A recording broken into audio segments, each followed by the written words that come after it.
Welcome to the third day of Media Summit Tel Aviv 2020. Israel is a startup nation. It has most startups per capita in the world. And today we'll hear some startup pitches, we'll talk about the power of social media and much more. Wow, it's the third and the last evening tonight. If you missed the first two evenings of the summit, you still find it online on our website. We were mainly focusing on Holocaust remembrance, anti-Semitism, racism, fake news and hate speech. But before we start, we want to thank all of you for your feedback and your messages. We are overwhelmed by all those positive reactions.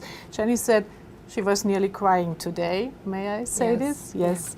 A lot of people were already asking us about next year, and yes, we are planning to have the second Media Summit offline here in Tel Aviv, and you can win 2 flights and the admission to the summit. You just have to sign through the website and fill out a short survey after the summit. Thanks to Bavaria, Israelis think that it's common in all of Germany to drink beer for breakfast and for lunch. And they're very surprised when I tell them that in Hamburg, where I come from, we say kein Bier vor 4, which means no beer before 4 p.m. But cultural differences and misunderstandings should be no obstacle to economic relationships. Bavaria is a very important partner for Israel when it comes to innovation. Bavaria opened an office in Tel Aviv in order to connect companies from Bavaria and from Israel. Please welcome Florian Herrmann, who is the head of the Bavarian State Chancellery and Bavaria's Minister of State for Federal and European Affairs and Media.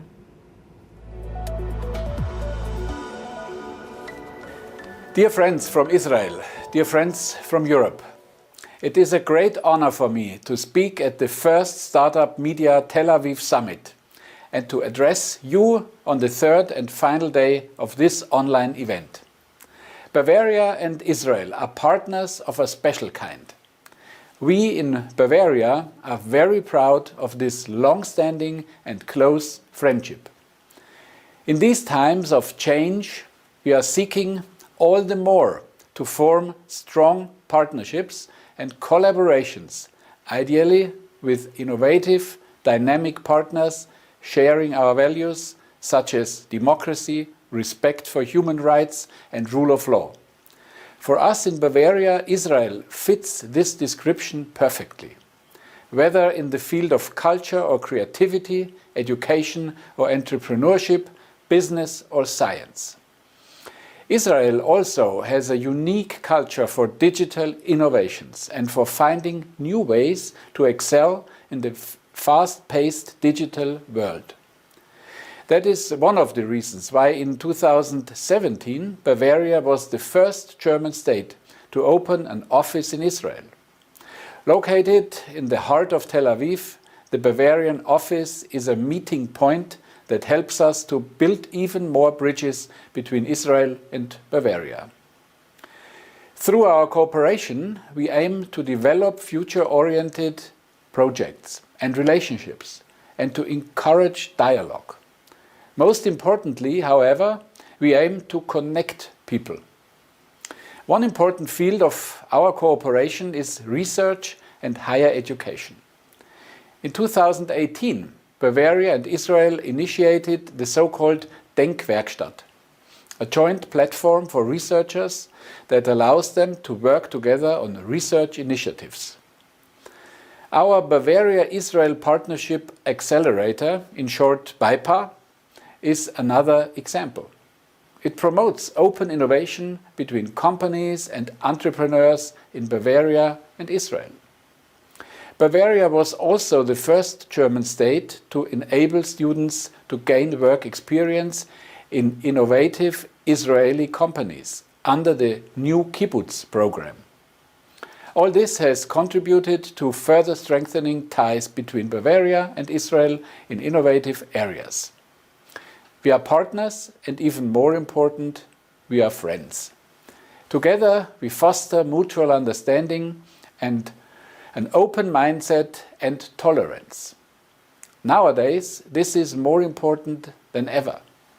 We have seen that freedom of speech, which is a cornerstone of both our societies, can also serve as a pretext for spreading hate speech, intolerance and discrimination.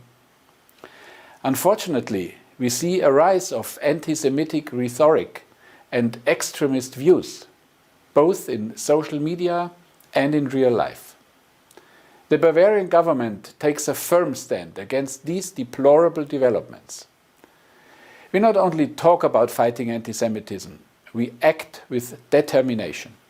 Bavaria is the first federal state in Germany that has appointed a commissioner responsible for the fight against hate speech. The new guidelines on how to identify anti-Semitic crimes make it easier to prosecute these crimes, especially in the internet and on social media. There are several reasons why we need to fight these crimes. Because of our historic responsibility, but also because we have to ensure a media landscape that provides a fair and balanced framework also for the digital age. The digital era offers both opportunities and risks. We need to meet the challenges of a fast-developing digital world. We need to seize the vast opportunities of the economic transformations to create new jobs and develop new businesses. We are convinced that we can only achieve these goals if we work together. Our partnership with Israel is an excellent example of that. Joint government actions are not the only way to do this. Our online summit provides an exceptional platform for creative minds and solutions.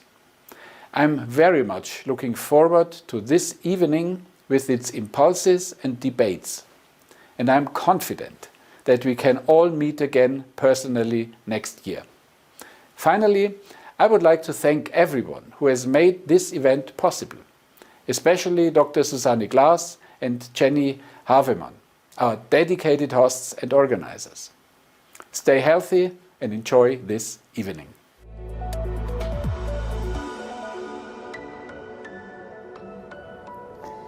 Thank you very much, Minister Havemann, for these very interesting opening remarks.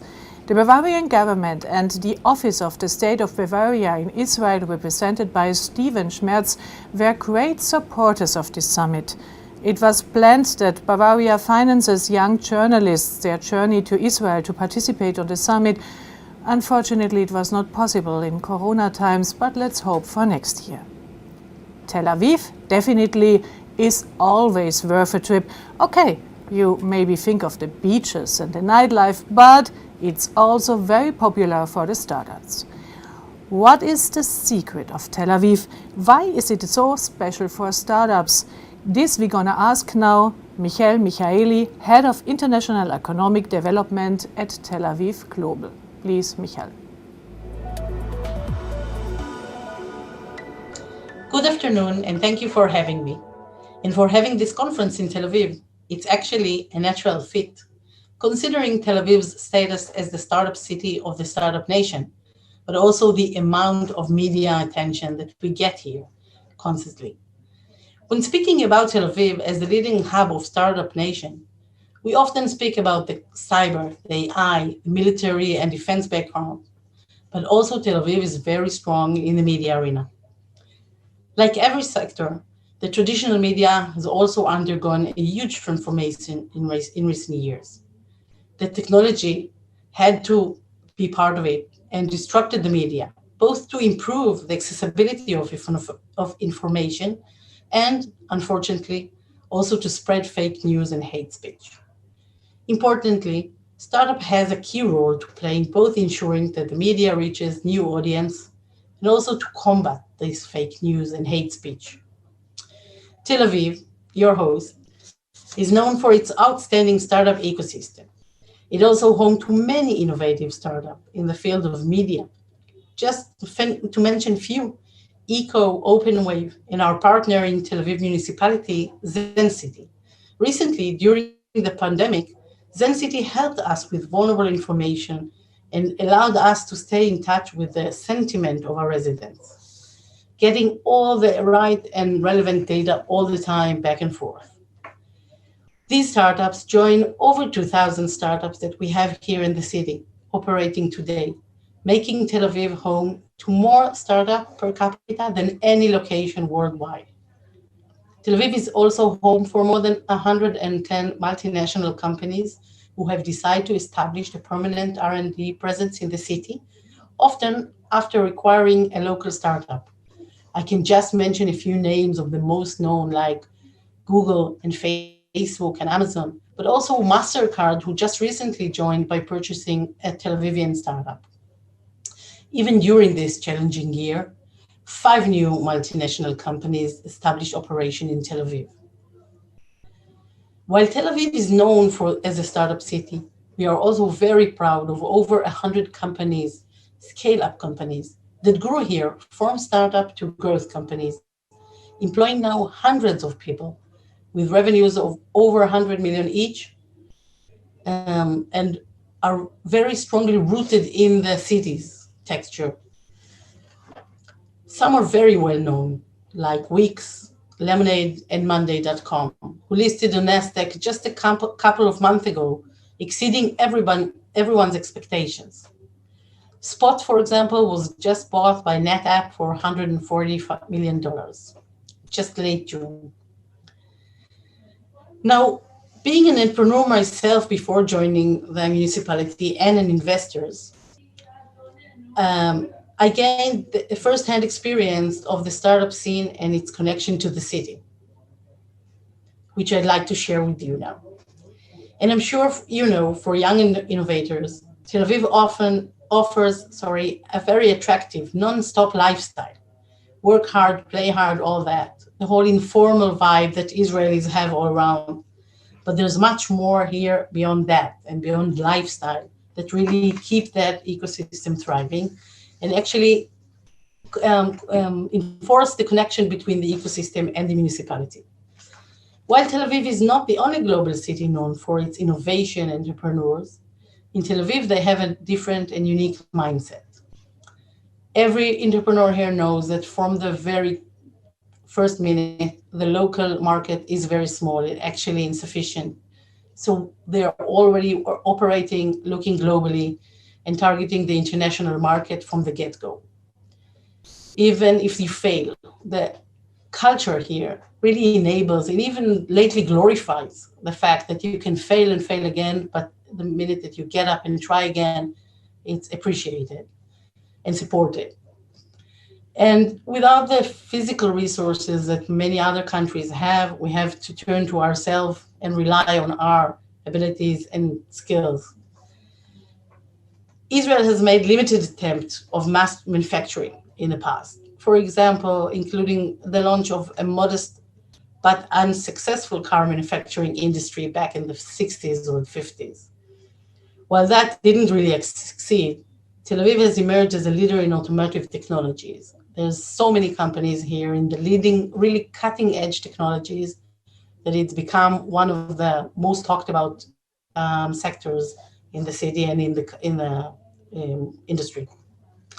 For example, the Israeli shared transportation startup VIA launched its operation in New York and London even before they started here in Tel Aviv, and they succeeded and they're now running more globally.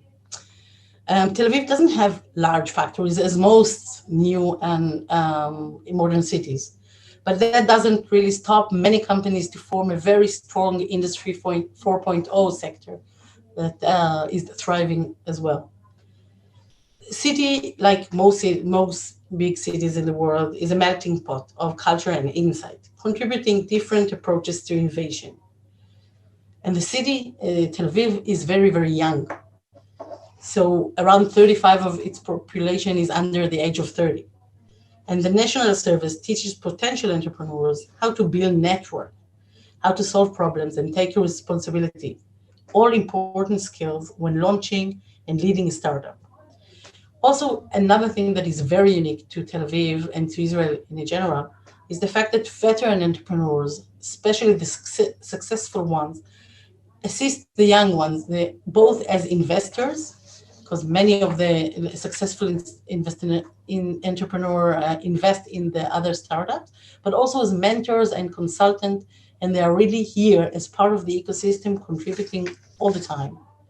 The municipality is actually helping the ecosystem by cultivating and supporting very young startup from the get-go. We're doing it through different or webinars and conferences when it's possible, of course. Just next week, we are hosting a 24 hours boot camp that is already drawn over 100 new startups that are aiming to form there. And we also deployed a chain of municipality entrepreneurial centers, giving those who are seeking entrepreneurial knowledge and networking the ability to start around us, actually, around their urban needs. Earlier this week, we launched a soft lending services platform for multinational corporations and international entrepreneurs. We want to introduce them to the local ecosystem, help them to build their networks, and get them all the information they need, starting from office space, pricing, guidance on taxation, benefits, grants, visas, and immigration, and all they need just to come here and open their activity here. All this does not mean that the ecosystem hasn't been impacted by the coronavirus, like all of the world, actually. But we are very positive that we can take this advantage for new opportunities that will emerge from this crisis. And since having the skills and the ecosystem and the attention together, we know the foundation is promising bright future. We would love to have you and to host you in person as soon as it's possible here in Tel Aviv. Thank you and enjoy the rest of the conference.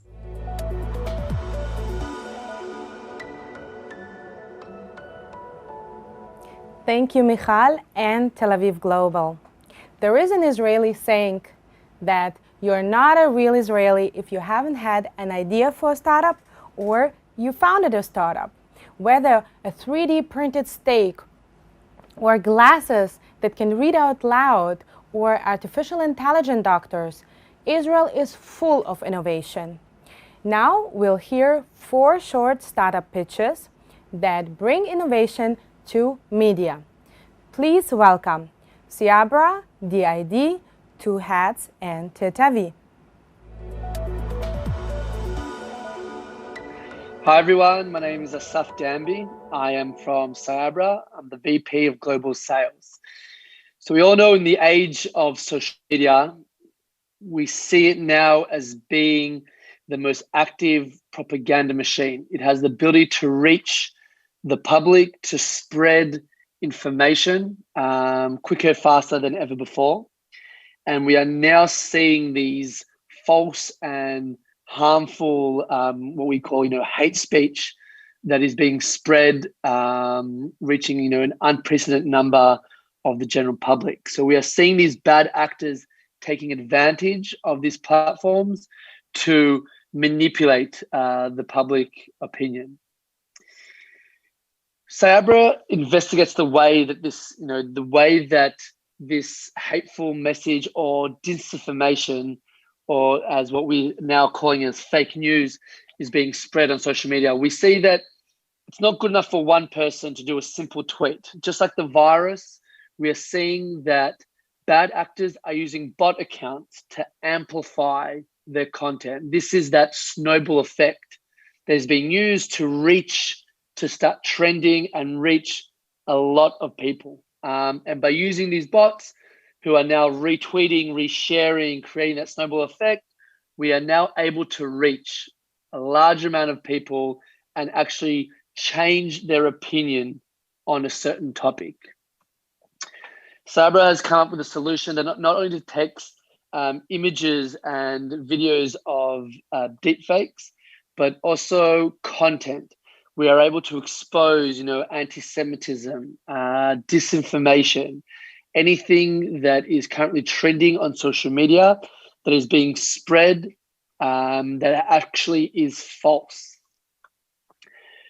We are very good at what we do because that our founders come from this information intel world.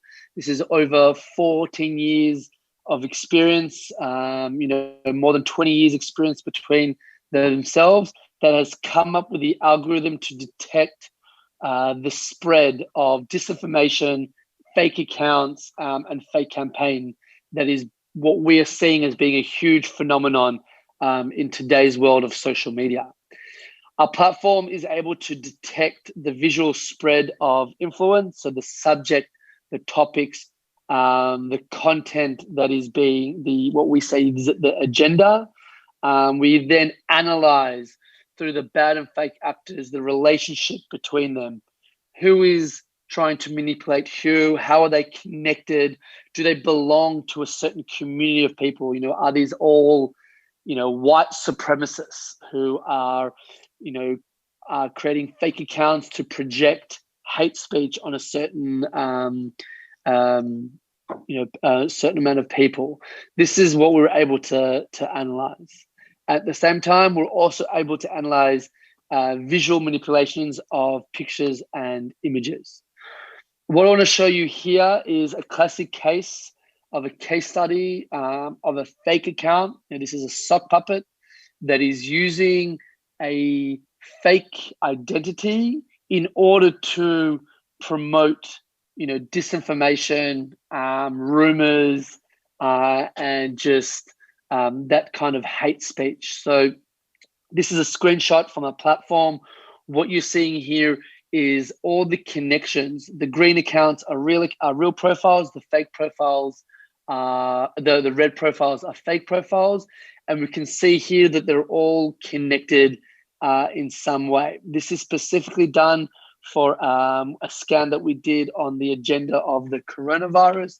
And on this day, we found 7,329 profiles talking about a specific topic on corona.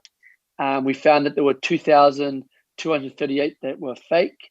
And out of the real profiles, we found a large amount of bad actors. Bad actors are real accounts that we regard to be saying a negative sentiment. What we found was a very, very strong influential fake account taking on a fake persona called Joker Japan. And what we were able to detect that this profile was spreading disinformation. He was spreading information that the 5G network towers was spreading coronavirus. He was spreading rumors that Bill Gates created the virus, and this actually reached a large amount of people. Fake news that there was actually a vaccine that was created, and other hate speech that you see here, that the Jewish people are the people who run, the media channels. This is very, very powerful stuff. Why?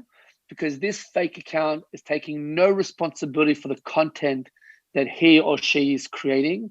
But originally, we can see that taking you back all the way to the amount,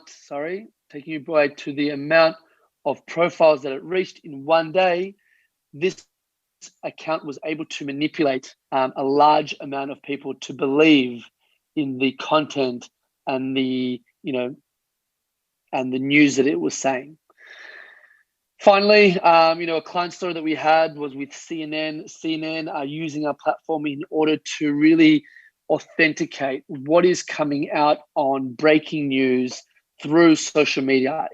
Subjects, topics can start on Twitter, on Facebook, and eventually reach the traditional media. Cyabra is making news smarter. CNN are using our platform to detect, to see if there are any fake accounts creating disinformation that is eventually being hijacked by other fake accounts and are being read by real profiles, people of the public like you and I, who are now believing these disinformation stories and this kind of fake news. So Cyabra is there to authenticate, to help news and media understand the real story and the true story behind what these accounts are saying on social media. So I appreciate your time. If there are any more questions, please don't hesitate to reach me on my email. Appreciate everyone for tuning in. Thank you.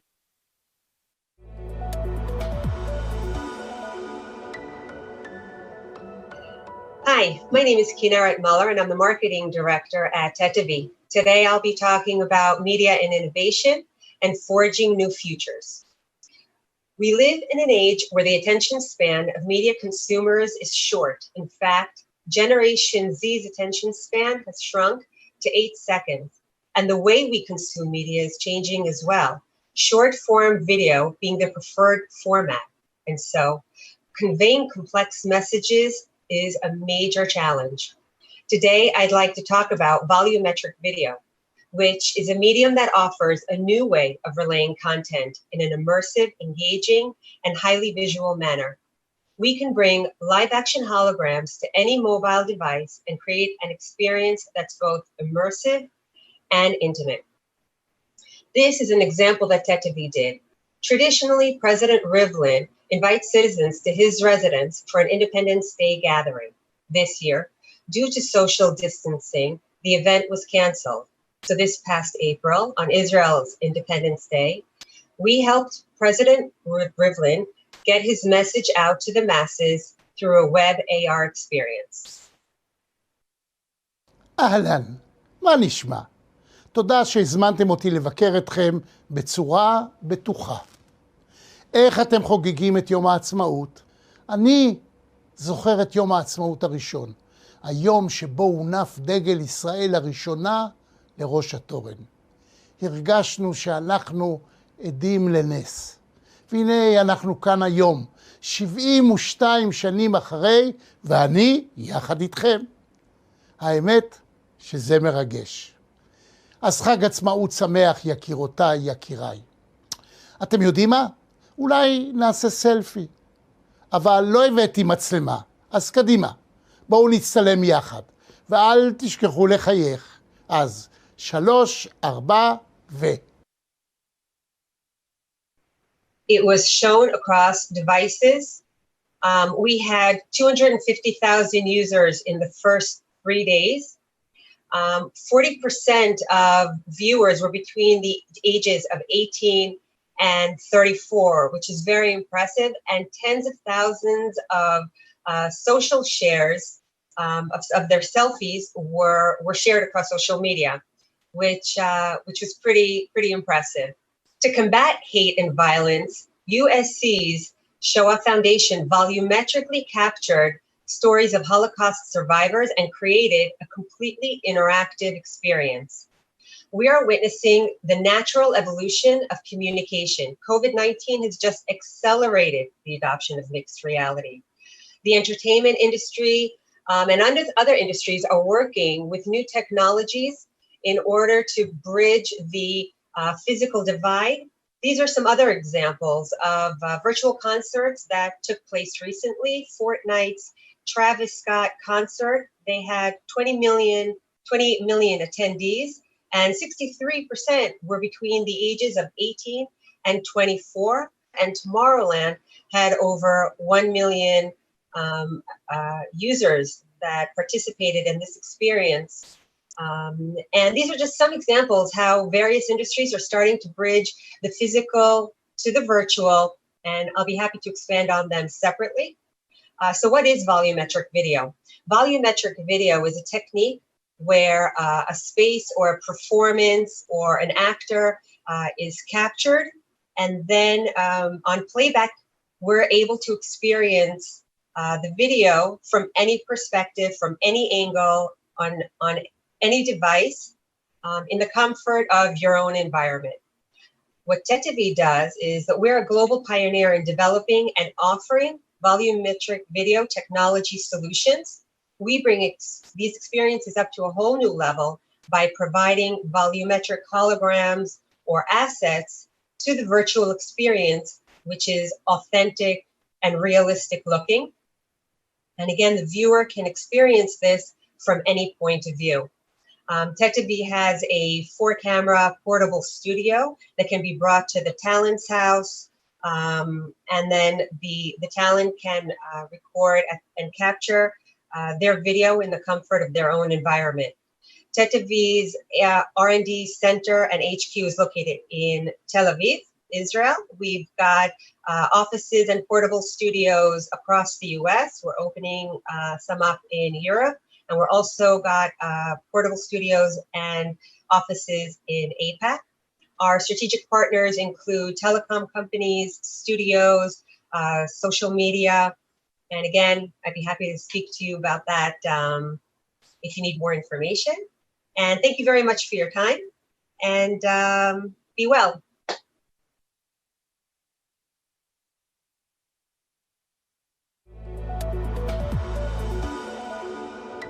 Ladies and gentlemen, welcome to De-Identification, or in short, DID. We bring the latest innovation of AI face technology. My name is Brooke Afik. I'm leading marketing activities, and I will take you for a tour to remember.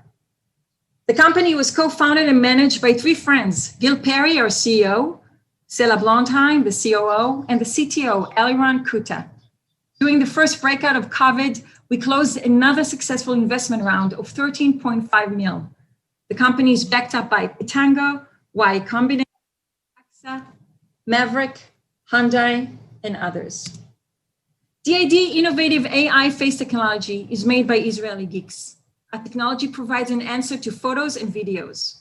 The mission is to protect photos from being identified by face recognition technologies while keeping them similar to the human eye, or video products anonymize faces while preserving key attributes, enabling video analytics operations while complying with privacy regulations as GDPR and HIPAA.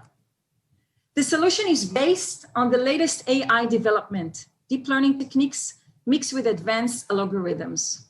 Anonymization can be provided in 2 methodologies. The basic and the most common is different levels of blurring, as opposed to the advanced methodology, the smart anonymization. Face is replaced by an AI all-made computer-generated machine, while safeguards key attributes as gender, localization, gaze directions, and more. Allow me to introduce you to Brad Pitt's anonymized brother. We kept his gender, localization, gaze direction, and of course, his clothing, accessories he is known for. I feel I must pose in here. I have to make an important clarification. I think I can hear some thoughts of deep fake. Our answer is not quite. We are the good guys of deepfake, and we are making sure the technology will be explicitly used in certain cases where privacy is needed to be protected. We are focusing on 4 verticals: automotive and mobility, healthcare, CCTV and smart cities, and of course, media and entertainment, the reason we are all here for. To make sure we are all on the same page and to take care of your curiosity, I've prepared short clips per vertical. But I promise I will go into depth and I will discuss media and entertainment.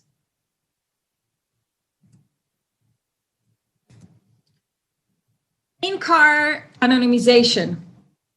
As we can see on the right side, we have the original footage as opposed to the anonymized. Whoops, I'm sure this happened to a few of us.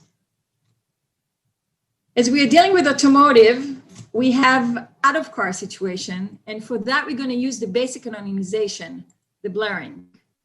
The next case is out of the car. For that, we're going to use the basic anonymization, blurring, and I'm playing and pausing on purpose for you to have the details.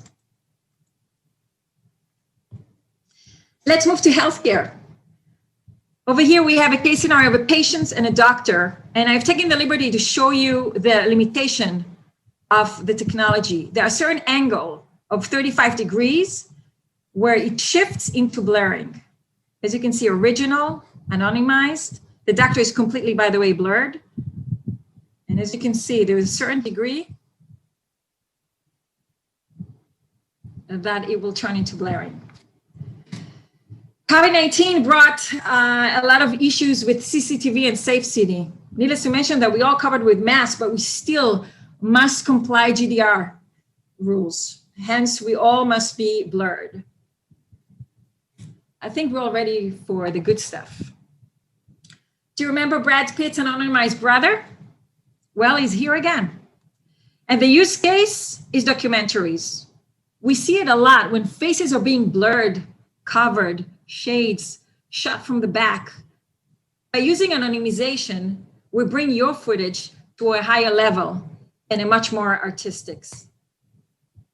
I want to share with you another use case, which we're calling a live portrait. This is a picture of Mrs. Esther Demobovsky. It was taken in 1946. And with the help of our technology, we have managed to bring her to life.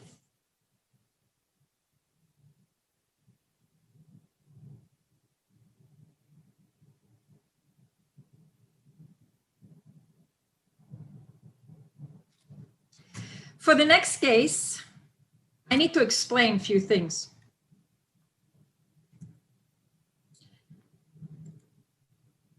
We like to call it puppeteering.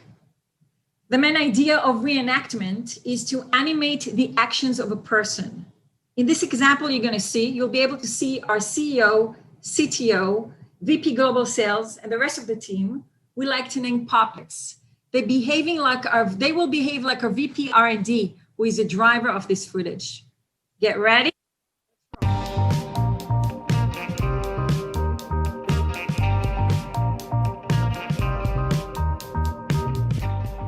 Video synthesizing is capable of doing far more than turning a smile into a frown. Advanced virtual effects tools apply AI and deep learning. As I've mentioned, this is a driver, and these are the puppets. Our CEO, CTO, VP Global Sales, Marketing, and HR. Manipulate emotions. Video synthesizing is capable of doing far more than turning a smile into a frown. Advanced virtual effects tools apply AI and deep learning to artificially recreate faces and objects. Video editors using this technology can change a character's gender, add or remove maturity lines to their faces, manipulate emotions, transform a character's gaze, and add items like glasses, beards, and piercings. One of the most exciting uses of this technology is lip manipulation. By controlling a character's mouth, film directors can have their actors record new lines and then manipulate the lips to create an authentic-looking speech with the dubbed-in audio files. Reenactment creates new groundbreaking capabilities in the media, entertainment, cinema, photography, and advertising, allowing directors to add new content and or adjust and even correct minor filming errors. The technology can be used even in cases when the talent has passed away, thus enabling the recreation of a new content. Ladies and gentlemen, I wanted to thank you for joining this tour. Feel free to contact us with questions, comments, requests for private demos. And don't forget, till then, stay healthy, keep happy.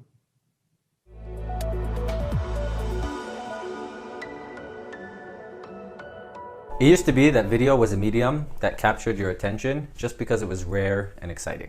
But now that anyone with a phone and Wi-Fi can create a video that will reach millions of people, getting the word out there about an important topic is much easier said than done. So the question is, how can you use video to raise awareness to an important topic or to educate your audience on an important topic? At Two Heads, we've spent hundreds of hours studying how audiences consume video content on specific platforms and what causes them to engage in certain videos over other videos. We then use that information to develop a simple and manageable method to create videos that will trigger an engagement in your audience. We specifically work with companies who want to build relationships with their customers, with their audiences, and that they understand that video is the best way to do so. When we start working with a company, we make sure that they understand how different video in 2020 is than it was a year ago. Because there is so much video content out there, your audience is going to be very picky on what they want to watch. So if you want people to actually pay attention to your video over someone else's, there are 4 crucial things that you have to keep in mind when creating your video. The first thing is a relatable story. What aspect of the video is the viewer going to be most emotionally connected to? And then tell one story relating to that aspect. The more connected your audience feels to one person, the more willing they will be to pay attention. Having an immediate emotional connection in your video is the most powerful trigger to get someone to watch your video. Number 2 is authenticity. Your viewers want to see and engage with real people. The more a video feels that it has actors and not real situations, the less connected they'll feel to it, the less credible the video will feel. So if you want them to notice your video, make it as real as possible. Show them a real story about a real person. Number 3 is context. Understanding the context is more important than the video itself.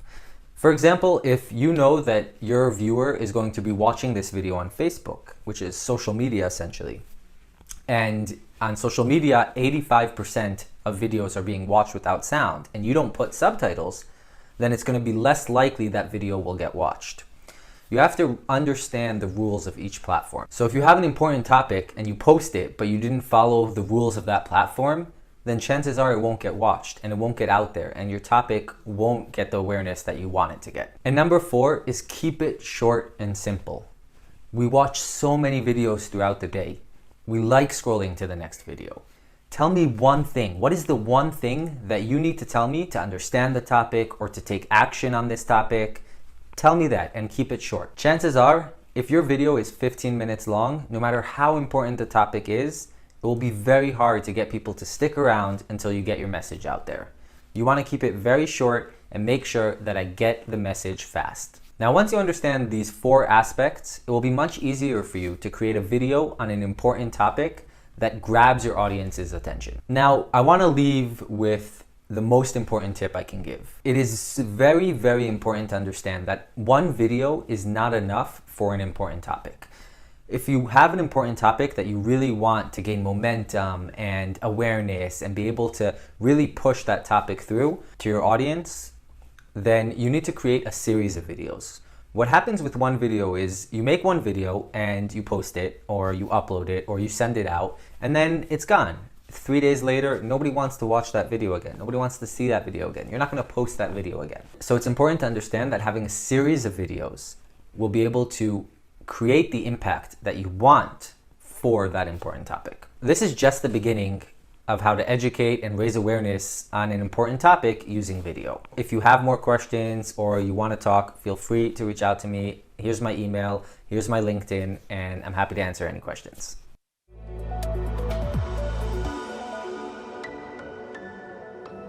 Wow, what amazing projects and startups. And we continue our presentation of creative people, and I have to say, my dear Israeli friends, we also have them in Germany, Austria and Switzerland. We go on a short break, approximately 10 minutes, and then we come back and proudly present one of the most famous German journalists.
I promised you one of the most famous journalists in Germany, and here he comes, Kai Diekmann, the founder of the social media company Story Machine. Until 2017, he was publishing director of the Bild-Zeitung. Since November 2017, he is also chairman of the Freundeskreis of Yad Vashem in Germany. And the title of his presentation is The Power of Social Media. But looking at you, Kai, I'm getting the impression you want to show us the power of a beard. Hi, Susanne.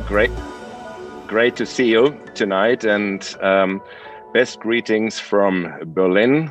I am actually talking to you from the center of Berlin, Berlin Mitte, and I'm sitting here in an old theater that is actually the office of Story Machine, the company I founded 3 years ago. 3 years ago, this company has not been existing, and this is my new life. And this theater has been an old varieté theater, and today 93 people are actually working here. This is my second life. In my first life, as Susanne just mentioned, I've been editor-in-chief of Bild for nearly 16 years, and I've been with the Axel Springer company for 31 years. Being an editor of Bild was just great because, it was nearly a license to print money, to publish a newspaper for decades. But then came the internet, and that model was over. Overnight, actually, first our business model as a media publisher was destroyed, or at least attacked. Selling news on paper, selling reach, this was much better done by the iPhone, by smartphones, and selling reach was much better done by Google or Facebook. This was only the part where our business model was attacked. But then came social media, and social media actually took the soul out of journalism. What was my job as editor-in-chief for so many years? Actually, I was the gatekeeper.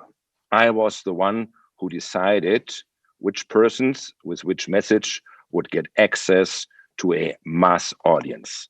I was the agenda setter. In the past, you need either a TV station or a printing factory to actually reach out to a mass audience. And this was over with social media. Social media suddenly supplied the tools to actually reach out to a mass audience without having to use the media, the traditional media. TV, which was TV in former times, was done by YouTube or Facebook Live. Printing factory is Twitter or Facebook or LinkedIn. And this was the moment where actually everything changed in the way we delivered content and in the way we consumed content. If I'm asked today, what is actually the business model of Story Machine, I say, in a nutshell, it's Donald Trump. Because there's nobody in the world who is so successful with using social media as Donald Trump. And I'm not endorsing at all what he is doing on Twitter, but we actually have to accept that he is a genius in communicating with Twitter and through Twitter. We actually can say, without Twitter, Donald Trump never ever had the chance to become president, because traditional media would have never gave him the space to present himself, to express himself, but he didn't care at all about the New York Times on the left and CNN on the right, and communicated directly with his audience. And at the end, we have to recognize that nowadays he reaches on Twitter over 80 million followers, whereas the biggest newspaper in the US, the New York Times, just reaches a little more than 40 million. And the same is with CNN, who actually just reaches the same, just a little bit over 40 million users. And this shows how powerful you can be if you use social media in the right way. It's, by the way, quite interesting that it's have been always American presidents who recognized new communication tools first. It was Franklin D. Roosevelt with the radio. It was John F. Kennedy with TV. And it was finally Donald Trump with Twitter. But actually, it's not only the dark side who recognizes the power of social media, but you can see that on the brighter side as well. Take a show star, a pop star like Taylor Swift. Overall, social media, she has got around 300 to 400 million followers. And whenever it comes to an audience award, given to somebody by the audience, she is going to win this award because she can activate her audience. Take the, I think it was the MTV Music Awards the other day when she was supposed not to sing certain things, or by her music company. She organized a protest on social media, and so many followers signed that protest that actually at the end, her company had to give in and she could sing that songs. This is not just a feeling that social media became so powerful, but you can see it in the numbers. And I'm talking now about German numbers, and you have to see Germany is always a little behind any US trend. 10 years ago, the total circulation of all German newspapers was around 28 million sold copies every day. Nowadays, it's only 14 million copies sold every day, and it's getting fewer and fewer, and the circulation is going down even faster every day. And still we are a heaven for newspapers, but this is over. At the same time, over 40 million Germans are actually on social media, over 30 million on Facebook, over 20 million daily active on Facebook. And this shows at least what kind of trend is going on there.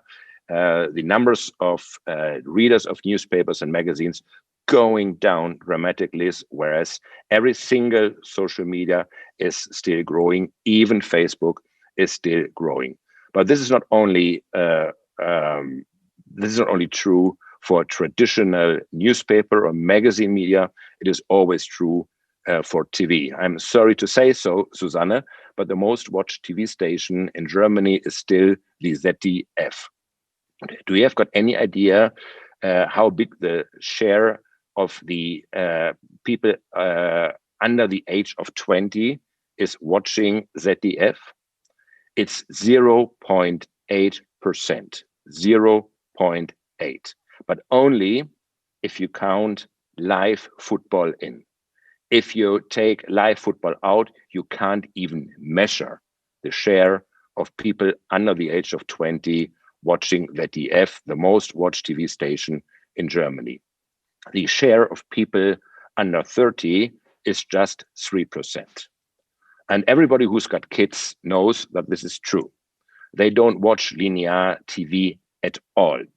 If you've got Apple TV or if you've got Netflix at home, you know they are watching it, but they don't watch anything else. We had an incident the other day when our Wi-Fi was down, and I was called by our 14-year-old son. And he said, Dad, I'm a total victim.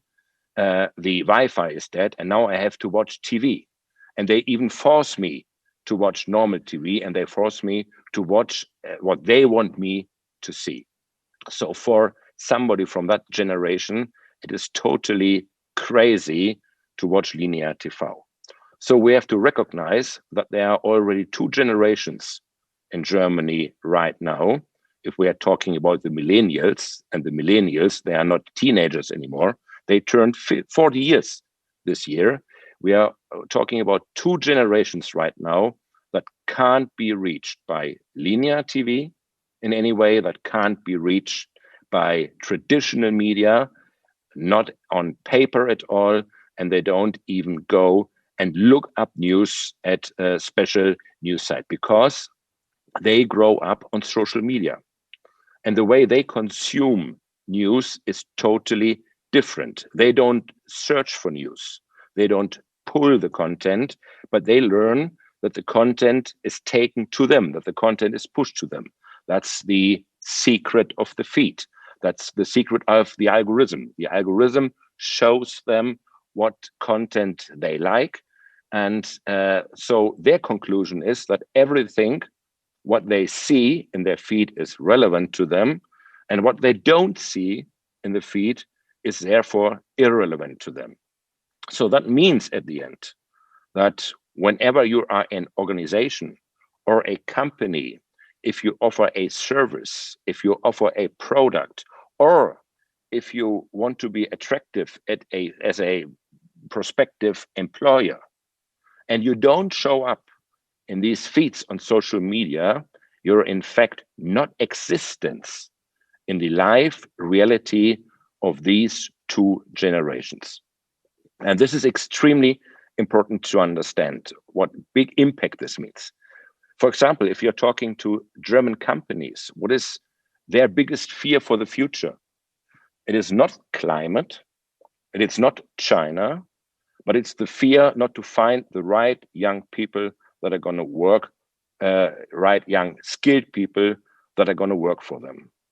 When I did my A-levels, like nearly 35 years ago, and the Deutsche Bank was offering a place to educate people, there were big lines around the block because, you know, I was part of the baby boomers, and everybody wanted to have that job at the Deutsche Bank. That's not true anymore. There's nobody, and everybody is competing with any other company and organization for that young people. So it is extremely important for any organization or any company that wants any recognition to be on social media, because otherwise you are simply not existence. There's one other point that is really important to understand. Even as a company, as an organization, you don't care about social media and don't want to have anything to do with it, you have to understand that social media enables a single person to destroy or at least seriously damage any organization or any company. In the former times, in the times when my media was still extremely successful and when there was no social media around, it was very unlikely that, for example, a unsatisfied customer of the Lufthansa would go all up through the stages of the different media companies and end up in the office of the editor of Bild and finally become headline. In today's world, we learned that, you know, one unsatisfied customer of United Airlines and one posted video that went viral on social media actually damaged that company seriously. Their market share, their market value went down 1 billion, and the CEO was finally fired.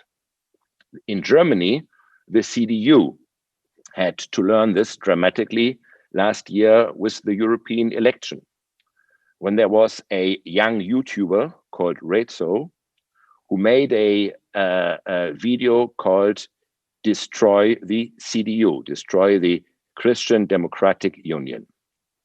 That video was around, and the Christian Democratic Union didn't recognize it on YouTube and other social media channels. Then they start discussing how to react. Then they produced another video. They didn't show it to the public, but they decided not to deliver it. At the end, they gave a 50 pages of PDF to the public to answer to that video. In the end, that video is today, the video of Rezo, that young YouTuber, is today with 17 million views, the most watched YouTube video in Germany ever. And the CDU probably lost up to 3% because of that video in the election. And this shows how powerful social media can be. And it's good if a company learns to react, and so did the CDU. They learned how to react. And the other day, a couple of weeks ago, when they had a party meeting in Leipzig, just one day prior to that party meeting, Greenpeace activists went undercover to the headquarters of the CDU here in Berlin and stole the C from their ceiling, the C that stands for Christian, and stole it and went to social media and said, I'm the C and I don't feel any comfortable with you anymore, rest of CDU. And they wanted to go with that C everywhere where it would hurt the CDU. But just 15 minutes after Greenpeace has been on social media, the CDU reacted and they came with a Twitter name called I'm the Do, the rest of CDU without C. And I don't mind if you go to the others, probably you can help them as well. But I tell you one thing, tonight you have to be at home again. And they had all the laughs on their side. And that night, a very famous satirical guy in Germany, Jan Böhmermann, who is extremely successful on social media, made a tweet like, CDU wins over Greenpeace, what a time to be alive. And this shows how important it is to give professional reaction on social media, to be present on social media if you want to be successful in the real life. One thing that is really important is to understand that communicating on social media is nothing that you can do like an hobby, or that is something that is not professional. It is as professional as corporate communications, it is as professional as marketing, and it is very different from both ways, like marketing or corporate communications. And that's the reason why, for example, our company grew so fast, because the demand for professional communication is more and more recognized. And this is what we're actually doing. We act like social media ghostwriters. We act like social media ghost posters. We don't talk about our clients because we are, as I said, ghostwriters. And I hope I could give you some ideas about our view in social media and why it is so important to understand the revolution in the communication. Thank you very much. And I'm giving it back to Susanne Glass.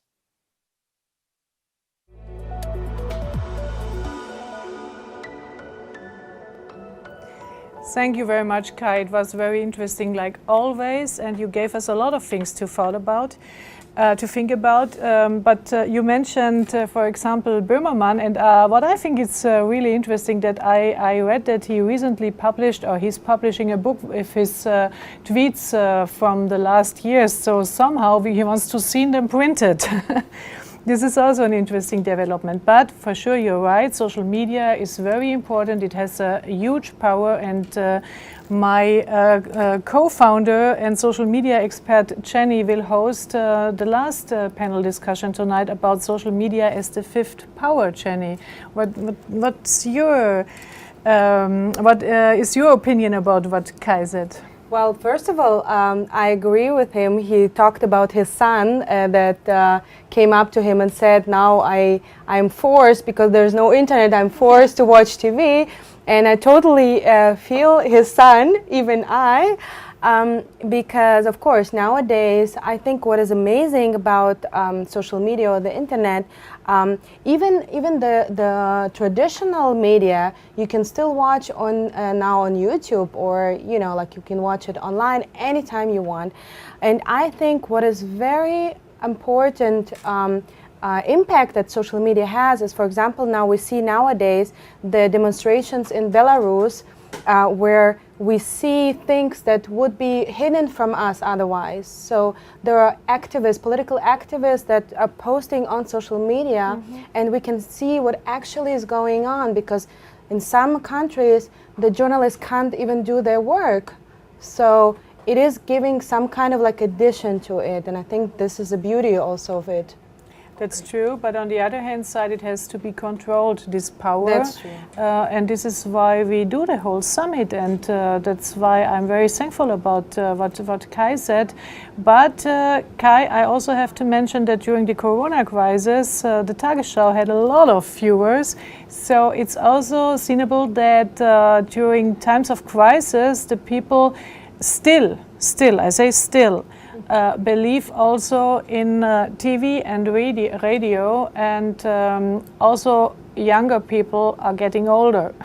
Anyway, You're right. it's just You're a joke. right. It's You're just right. a joke, and that's why we are hosting this online summit. And I strongly believe that we have to see what's going on social media, and we have to try also to control a little bit this powerful media. But I agree with you. I agree with you. So we've seen, on one hand, we heard what Kai Dickman said about the power of social media, but we also saw yesterday the danger of social media. Yesterday there were many discussions and panels about the danger when it comes to anti-Semitism and hate speech. And ADL is an international organization that fights anti-Semitism and all forms of bigotry, defends democratic ideas, and protects civil rights for all.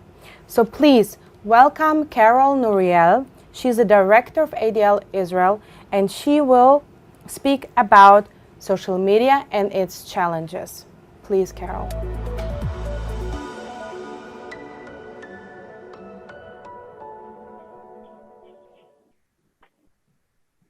Hi, everybody. Thank you, Jenny. As you said, my name is Carol Nuriel, and I have the privilege of heading the ADL Israel office. ADL, the Anti-Defamation League, is a 107 years old American Jewish organization fighting all forms of hate, including anti-Semitism, delegitimization of Israel, and other forms of hate and bigotry directed to various groups in society wherever we operate. Let me open by reminding us all what John Perry Barlow wrote at the 1996 Declaration of the Independence of Cyberspace.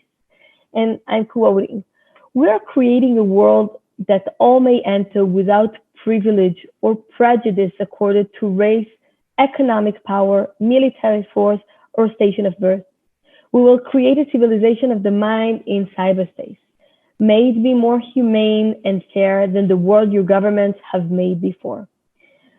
I believe that while we all here share Barlow's vision and aspiration, we understand today that alongside the great potential cyberspace has, which all of us enjoy today, there's a great danger too. And this boundless space has allowed people to spread messages in a way they could not do before, including hate messages. And to demonstrate not only what we encounter on the cyberspace, but also the effect on our behavior, I would like to share with you some data points. A survey on online hate and harassment in the US that we conducted earlier this year in January found that 44% of American adults, 44%, have experienced some kind of online hate and harassment. But even more interesting than that, we found that due to respondents' experiences with online hate and harassment, 36% stopped, reduced, or changed online activities.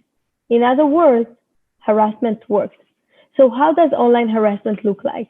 And the truth is that there's a wide spectrum ranging from isolated offensive to cyberbullying, cyber stalking, high up to cyber violence, which includes consistent harassment with direct threats at a specific target, and then to network harassment, which is a more sort of organized, orchestrated effort across platforms.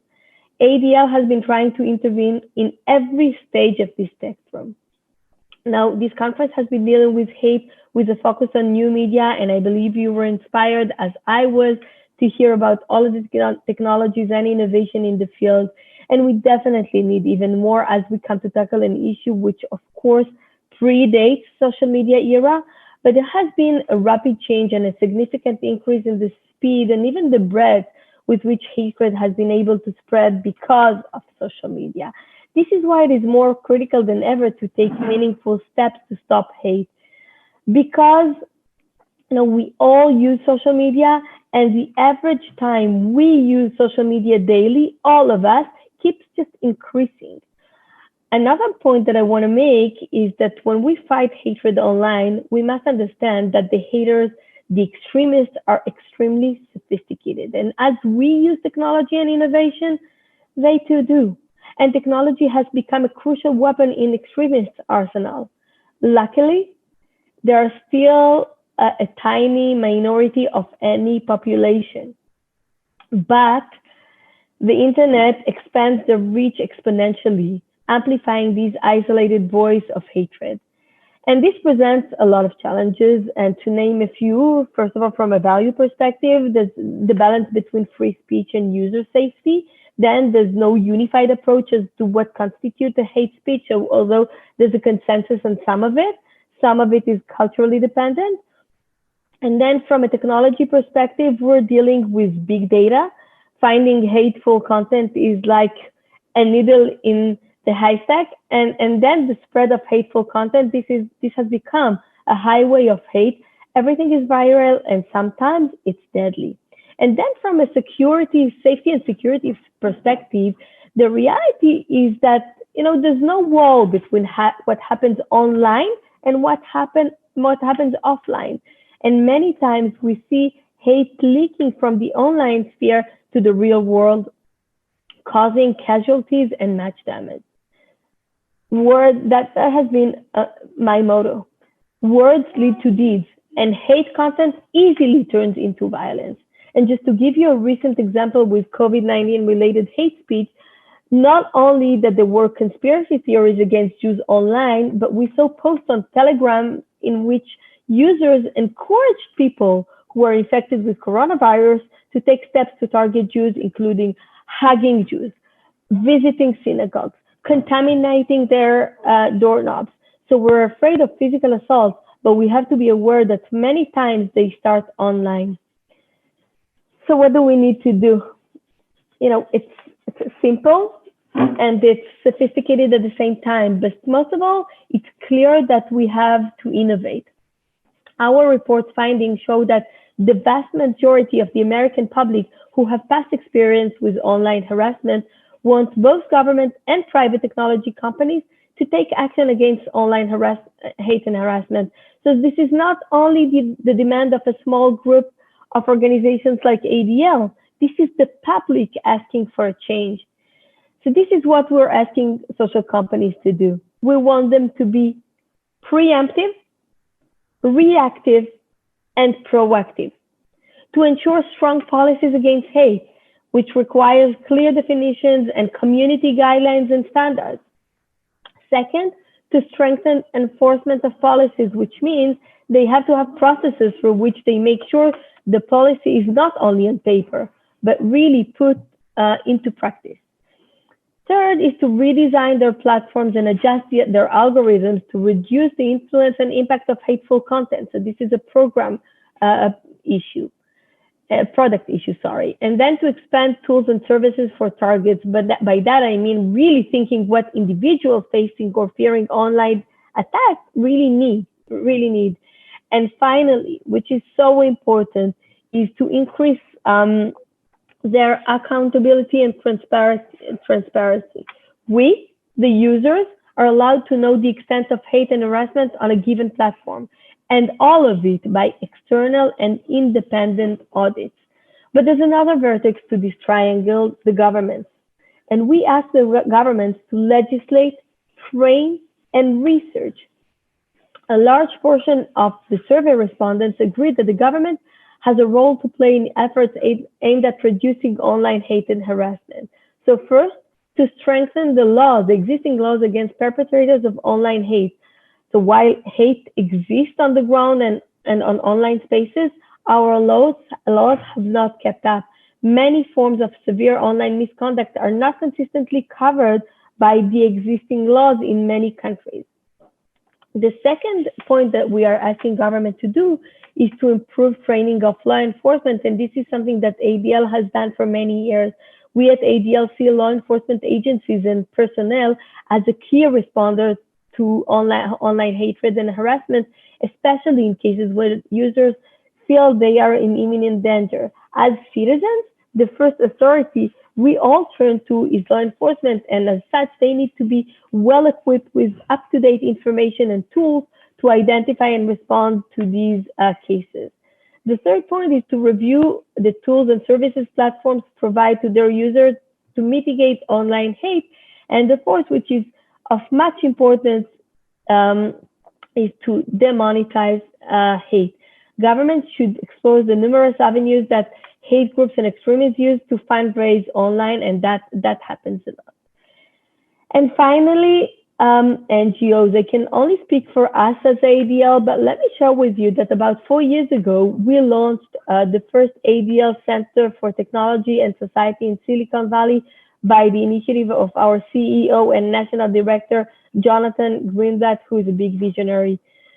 Together with our analysts at ADL Center on Extremism, who are working to fight hate on a daily basis, to track, to expose, to respond to hate on the internet, we educate and advocate with the companies, the internet companies, on these issues.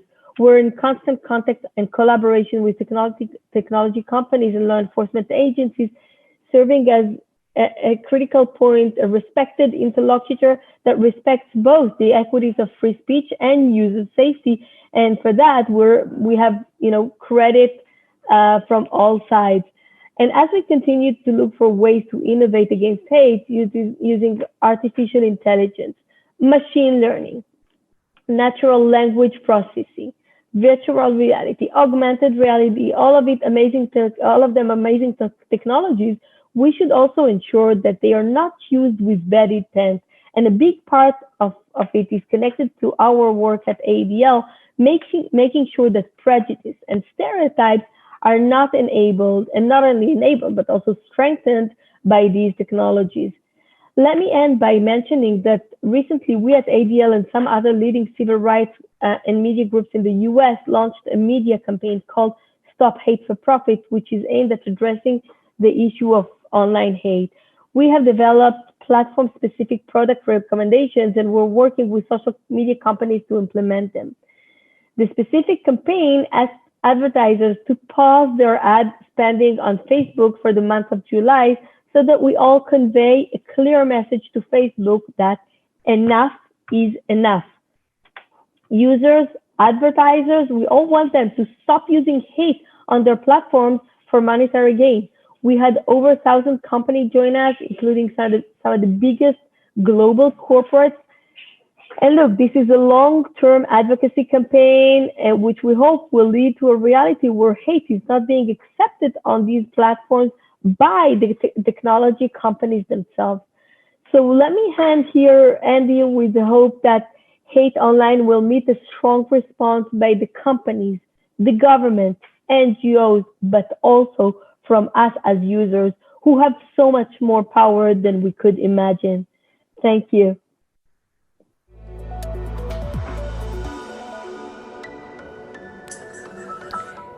Thank you very much, Carol Nouriel, for these very interesting aspects.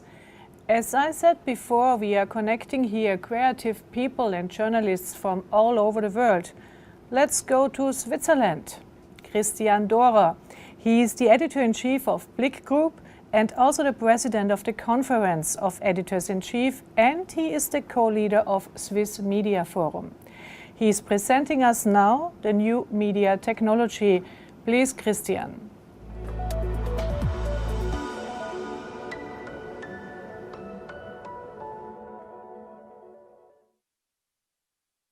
That I can't be with you in Tel Aviv, but very honored and happy that you follow my presentation about Blick TV.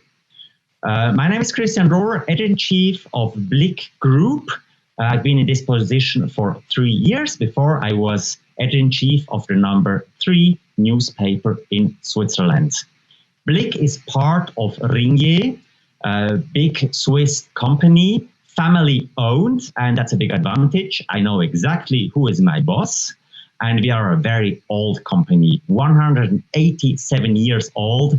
7,000 employees in 19 countries, Eastern Europe, Asia, Africa, and we own over 150 newspapers, magazine, printing houses, radios. The heart of the company is Blick, the biggest newspaper in Switzerland, very big online news site, and it is 60 years old. And if we go back to the history in 1959, when Blick was founded, there were protests, there were burnings of Blick before the Swiss parliament, like a few years before in Germany with Bild. And we were inspired by Bild at that time. And Blick was the first newspaper to write about sex and crime and all these things people are really interested in. Blick was always innovative. 10 years later, the first Sunday newspaper in Switzerland. Then this yellow thing, that was the first online site, 1996. Now it looks a little bit different, fortunately. And 2020, Blick TV, a big adventure, and I'm delighted to talk to you about this and why we founded this first digital TV in Switzerland. And what was the idea behind this to develop our brand towards digital TV? Well, first of all, there are commercial reasons. Print is declining like everywhere. Digital is increasing. But at the end, we have less money every year because the decrease is faster than the increase. And so we had to find an additional source of income. And why TV? And Blick, it's like a written TV. We have emotional stories, and that fits perfect to TV. Our stories we have written, we have pictures. We decided, let's do it in digital TV. And there is no news channel in Switzerland, or it was no news channel before. And so that's a big, big opportunity for us. Furthermore, the traditional TV is declining and the on-demand and video is increasing. And so we want to go into this market and as fast as we are online, when anything happens in Switzerland, everybody's going to blick.ch. So we want it to be the fastest digital television in Switzerland. The state television, they are doing a great job, but if the Notre Dame in Paris, for example, is burning, so then it's burning in the state television at 7:30 in the evening when they have their regular news. And we want to be very, very fast. If anything happening, we want to be live within 3 minutes is our goal. So what have we done? Once we have decided to create Blick TV, we had to transform our newsroom. You see here our about 200 journalists working for Blick in our newsroom. So what we did, since, we have to look how much we can invest, and we have killed about 30 jobs, traditional jobs. Every department, we said, well, now you have to work with less. And we created 48 new jobs in television. We hired new people with new skills we didn't have before. There were some employees, they wanted to change from their traditional jobs to TV.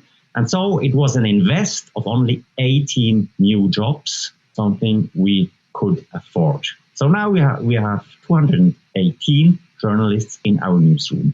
And what's really interesting to see how we transform our business, our newsroom. The budget 2017 was more or less exactly the same as the budget 2020. But we have a whole digital television additionally. But we have less reporters, less photographers, less, you name it, any jobs, every department, and to cut costs, to enable us to invest into TV. We are not the first traditional media company to do this. We were inspired by many others in Europe. especially Expressen in Sweden. We had a wonderful partnership. We went many, many times to Sweden. They came to us. And so there are many elements in Blick TV you will find at Expressen, and we were inspired also by other media companies in Germany, in Austria, in France, in other countries. So what do you see when you watch Blick TV? We broadcast from 6 o'clock in the morning until 11 o'clock in the evening. And every full hour, we have news, about 15 minutes, more or less. Then we repeat this news until the next full hour, and then we produce a new edition of our news. So that's just the regular program when nothing is happening. But we hope that we have many, many breaking news. It can be 5 times, 6 times, 7 times a day. And as soon as there are breaking news, we interrupt our program. And as I mentioned, within 3 minutes, we want to be live and to inform our audience, not only by written words, but also in Blick TV with pictures, with analysis, with experts. Blick is made for mobile first. We have a very new custom-made player. You can watch Blick TV in our app and also on our site. We have an autoplay Blick TV. You press on the button and then it looks like this, both sides, horizontally or vertically. We have subtitles for people watching in public transports, with people that travel a lot by train and by bus. And you know what? There's a funny fact. Since Swiss German is only a spoken language, you cannot write Swiss German. So the subtitles are in real German. And you know how we do this subtitles in real time in the live program? We have engaged some students and they re-speak the Swiss German in real German, and with voice recognition, we have these perfect subtitles. Not always perfect. They have to do some correction afterwards for the repetition, but this works quite well. And only about 30% of our audience, they dismiss the subtitles. So we think it's a real need. So you'll find Blick TV on our site, on our app, and it would not be possible to do this TV channel with only 48 people, 365 days a year, 18 days, 18 hours per day. It won't be possible without everybody in the newsroom also working for Blick TV. So that means we have 3 expectations to all our journalists. First of all, they are all experts in their field. So we expect them to be on Blick TV to explain things, to do some analysis in their special fields. So we form then how to speak before a TV camera, how to dress, and so I would say 90% of them, they like to be in television. We have 10% they don't want, and that's also okay. But the majority, they also are on Blick TV. Second, if they are on the field, they have to send raw material done by their mobile phone. And the third thing is to broadcast live from the spot. Like you see here, for example, our head of politics, Shermin Faki, who is doing a live analysis from our parliament in Bern. The news I mentioned are the basics. Then, of course, we have some formats, especially we like sponsored formats, and we have some income. For example, we have a discussion about votation. If there's Swiss people, they vote about every major political issue. Then 7 minutes for each side. Then our audience can vote online, and the winner takes a free ad in the printed edition of Blick. So that's a good example of a format which is in TV, rotation online, and then rewarded with an ad in the printed edition. And of course, we also write about this event. Blick TV is the first digital live TV in Switzerland, and it's also a huge machine for VOD. Everything we are doing in TV, we cut it, we put it on video on demand for our audience who does not want to watch live.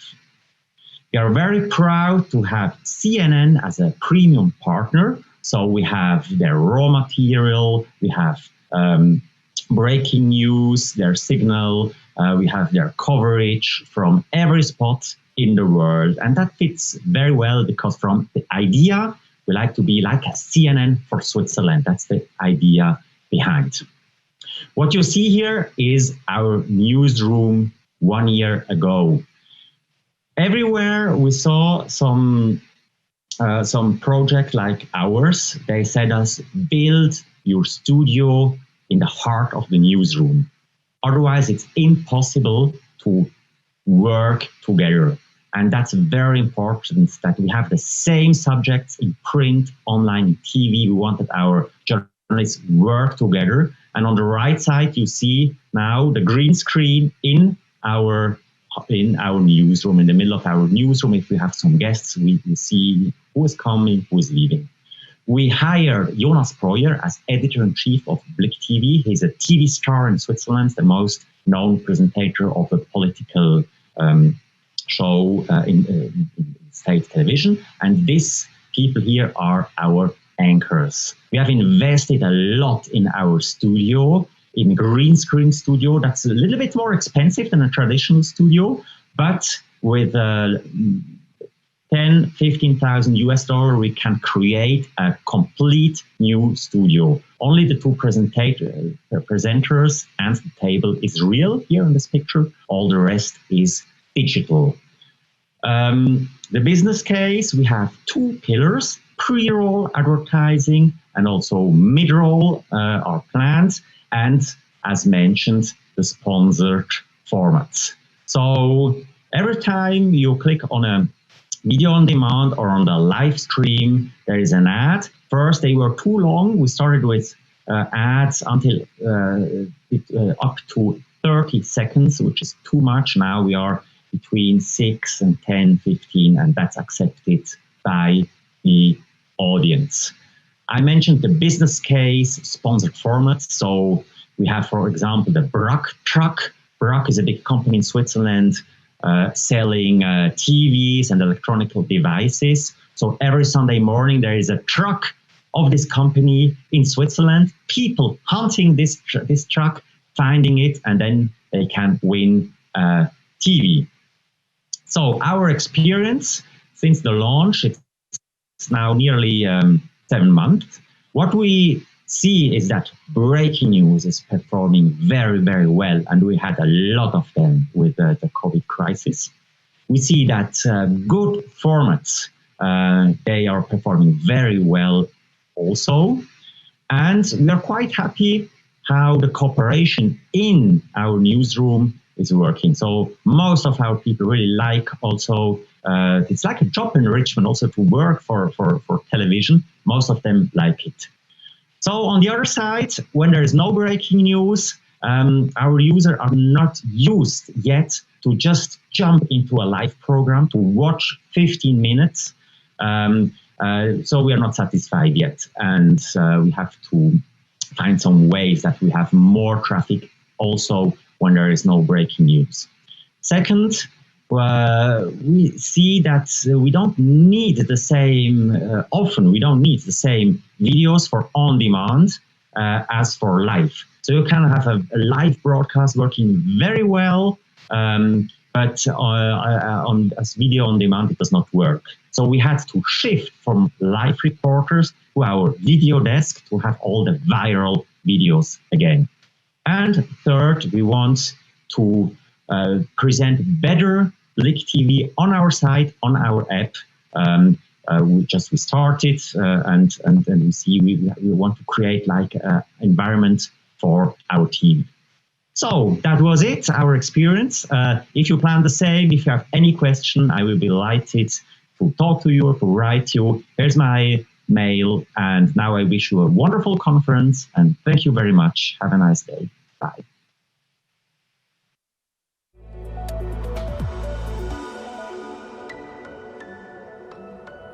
Thank you very much, Christian Dora. Many companies and media outlets are developing new strategies that will fit into the new social media environment. Just to give you two numbers, there are 3.7 billion users on social media, and we're spending on average 142 minutes every day on social media. And especially for governments, it is not easy to find the right tone for their users that are on their smartphones. Ulrike Demmer is a deputy government spokesperson and deputy head of the Press and Information Office of the Federal Government of Germany, and will give us some insights how the federal government of Germany does it.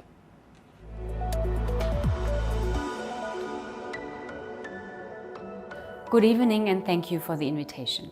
It's my pleasure to have the opportunity to speak to you, particularly in these changing times. With high approval ratings from our citizens for the government's response to the pandemic, the people have given us a huge vote of confidence, which shows that they trust us.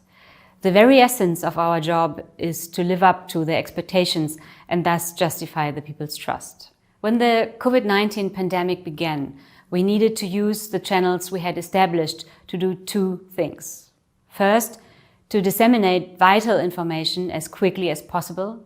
Second, to explain the reasons for government policy. In concrete terms, this meant providing all relevant information, such as facts worth knowing about medical health protection, rules of conduct for containing the virus, information on financial support, or about the Federal Foreign Office repatriation programs in a social media compatible and easily understandable form.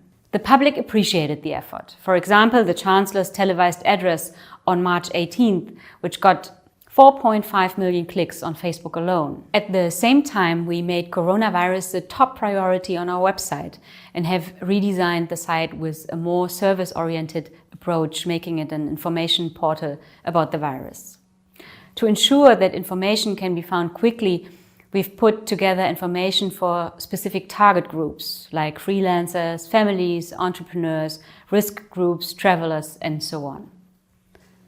The number of clicks we received suggests that we were and are on the right track. Whereas we used to get approximately 1 million clicks, since March it has increased up to 11 million clicks. Combined with the publication of the Corona Warn app in June, we've even recorded 19 million clicks. Our press work continues, of course. After all, the established media still play a key role in conveying political information. They all increased their viewer and readerships, which underscores the urgent need for factual information from reputable sources. But factual information and reputable sources are somehow under pressure. COVID-19 is also the culprit behind another pandemic, one that the World Health Organization termed an infodemic at the beginning of the year. It is the marked rise in the spread of disinformation and misinformation. The phenomenon of disinformation and misinformation is nothing new. Uncertain times are breeding ground for disinformation, so a certain uptick is nothing out of the ordinary as such. However, it is a phenomenon that gives me cause for concern time and again. Like the COVID-19 virus itself, disinformation has spread at breathtaking speed right into the heart of society, fueled by various forms of social media. We're all aware of the threat fake news poses. It can endanger human lives, turn people against each other, and tear our society apart. We must act and deal with these threats. As the federal government, we're doing this by providing a wealth of information and facts on our channels to directly address the claims, allegations, and myths that are out there. I myself have used a government press conference to respond to some cases of misinformation that were making the rounds. As the federal government, we sense social tensions in our day-to-day work. Tweets unleash a barrage of comments, while every Facebook post leads to heated discussions. We do our utmost to respond to hate speech with level-headed community management, but it isn't always easy. Misinformation and disinformation provide fertile grounds for the growth of hateful, aggressive speech, not only on the internet, but in our daily life. We are talking about a phenomenon that is spread online, virtual reality, but we see now it provokes people to take action. Whether it leads them to disregarding the hygiene guidelines, whether they become anti-vaxxers. A couple of weeks ago, it has infected people so strongly to the point that they are willing to climb the steps of the Bundestag, our parliament, carrying Nazi symbols. The federal government sees it as a duty to end the spiral of hatred and violence and makes full use of the remedies available under the rule of law to this end. At the end of the day, our legal system must operate and enforce law both online and offline in equal measure. Don't get me wrong, debate and a critical public are hallmarks of democracy. That's what the German government stands for. However, there are limits to civil liberties and the freedom of opinion, and these limits are reached when unconstitutional symbols are displayed and when our basic constitutional law is spurned. The right-wing extremist acts of Hanau and Halle have also clearly shown us that hatred can lead to murder. After the incident in Halle, the Chancellor stated that we must fight back the beginnings of hatred, we must nip things in the bud, and we must stop hatred at its beginnings. This means we have to be careful with language because words can become deeds. As a response to right-wing extremists and anti-Semitic acts in Germany and the intensification of hate speech on social platforms, the federal government adopted a package of measures to combat right-wing extremism and hate crime in October 2019. What is more, a cabinet committee on combating right-wing extremism and racism was set up on March 18th, which is drafting further measures in this arena. Nascent right-wing populism must not be allowed to ravage our society. German history offers us a very bitter lesson about what hatred can lead to.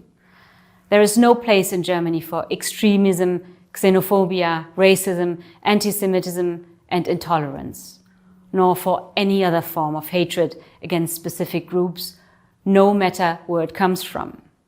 The federal government is doing everything it can to tackle this. Currently, this infodemic affects a smaller fraction of our population, but it is growing, and we have to fight this before it becomes an epidemic. We have to fight it as forcefully as we are fighting the COVID-19 pandemic itself. An informed public is more important than ever during the pandemic. Ignorance can lead to dissatisfaction, loss of trust, and even hatred. That is why I'm going to carry on explaining government policy every day anew, with all the tools at my disposal. At the end of the day, it is always about the bigger picture and the democratic values, the freedom of opinion, independent media, and a peaceful social discourse.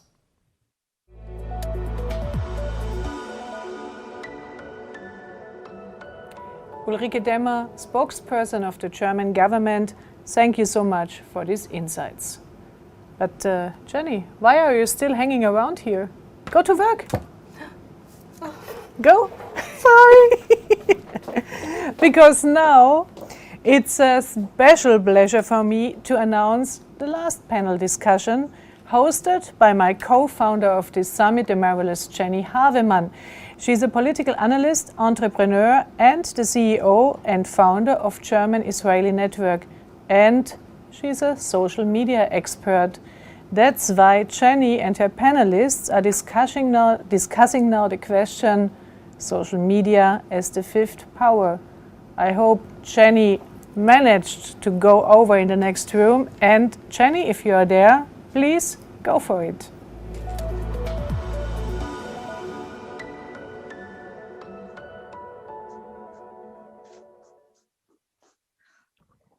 Whew. Okay. Are you ready, guys? Absolutely. So first of all, good evening and Erev Tov and Guten Abend to the panel, the social media as the fifth power.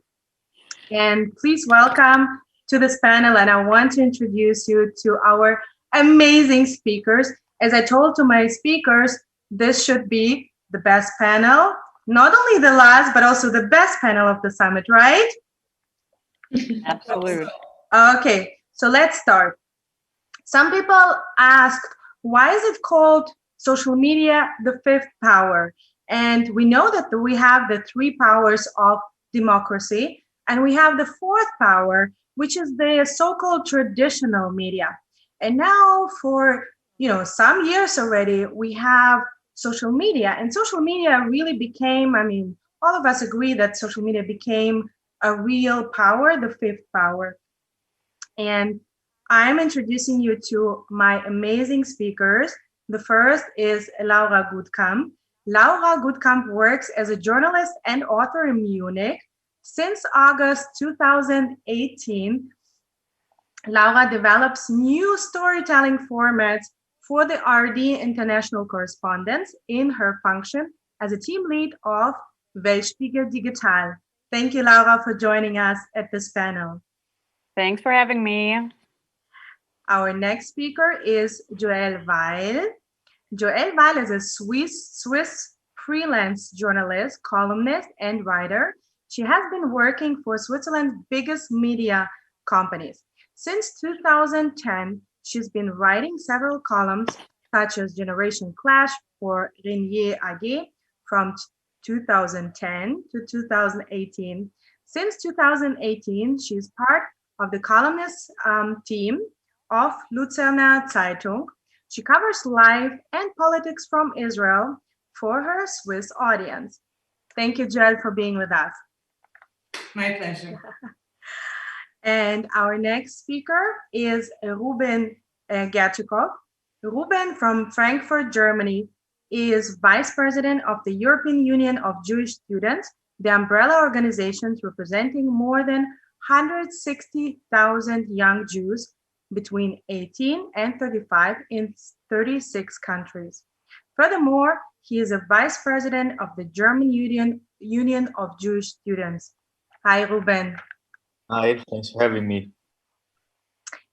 Our next speaker is Katharina Höfmann-Ciobotaro. She is a German writer and journalist working as a freelance journalist for Welt, Jüdische Allgemeine, and Edition F. She is the editor of the magazine Israel Zwischen Zeilen. She published 8 fiction and non-fiction books with some renewed publishers. Katharina, thank you for being with us.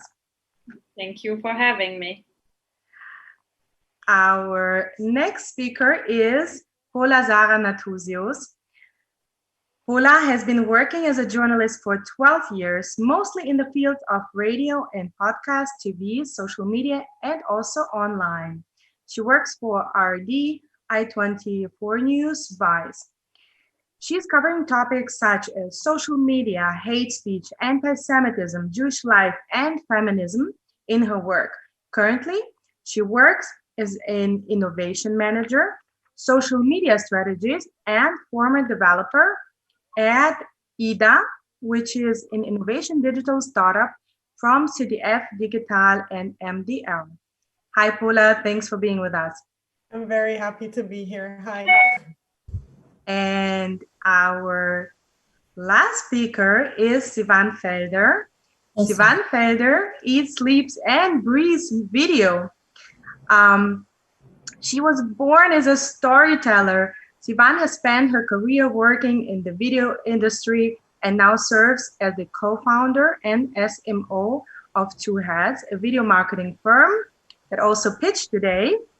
And she's guided video strategies and campaign for companies such as Cynet, Our Crowd, Mixed Styles, I hope I'm pronouncing it right, and Google Cloud. Her dream is to help the startup nation become a scale-up nation. Amazing. I would love to hear what that means in a minute. by teaching Israeli companies and startups how to harness the power of video to dominate their markets. Thank you for being with us, Sivan.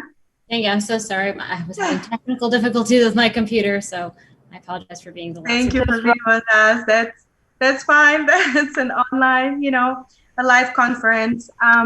So guys, let's start with the first question. Well, obviously, for all of you, social media is very important.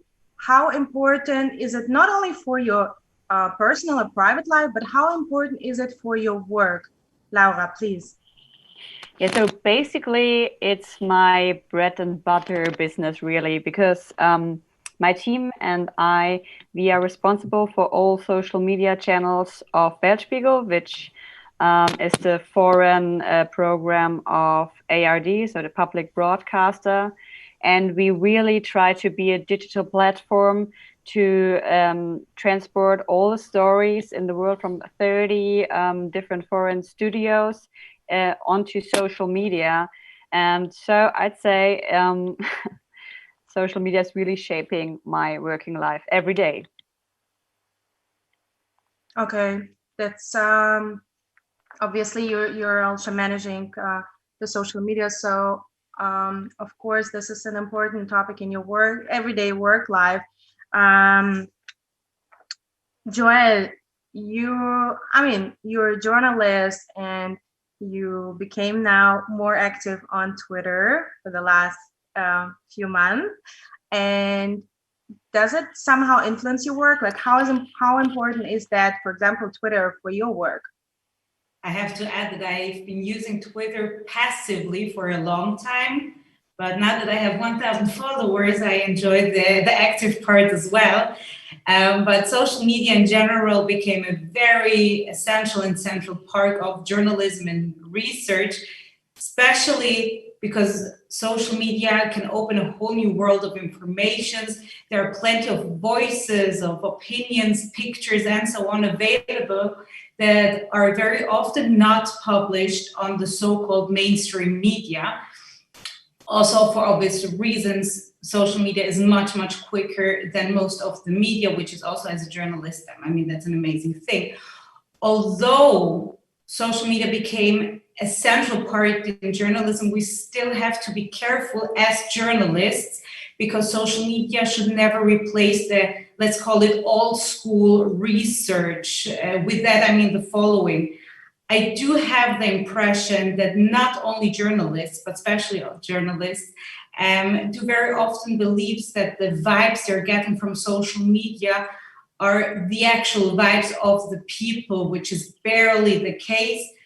Even with a very active social media culture, as we as journalists still have to be out there talking to people and convince ourselves in person from reality. But social media is no doubt a great and amazing tool to complete our existing picture, to learn new perspective, or especially to find new sources. So I do believe in the importance of social media for journalistic work, but I also do believe that we have to enjoy this tool with caution. Social media mostly shows a specific trend, which is important for the big picture, no question, but social media, of course, barely represents the full reality, and this is something we have to keep in mind. Okay, that's definitely a very interesting perspective, and we'll talk about also the dangers, of course, later on. Now, Ruben,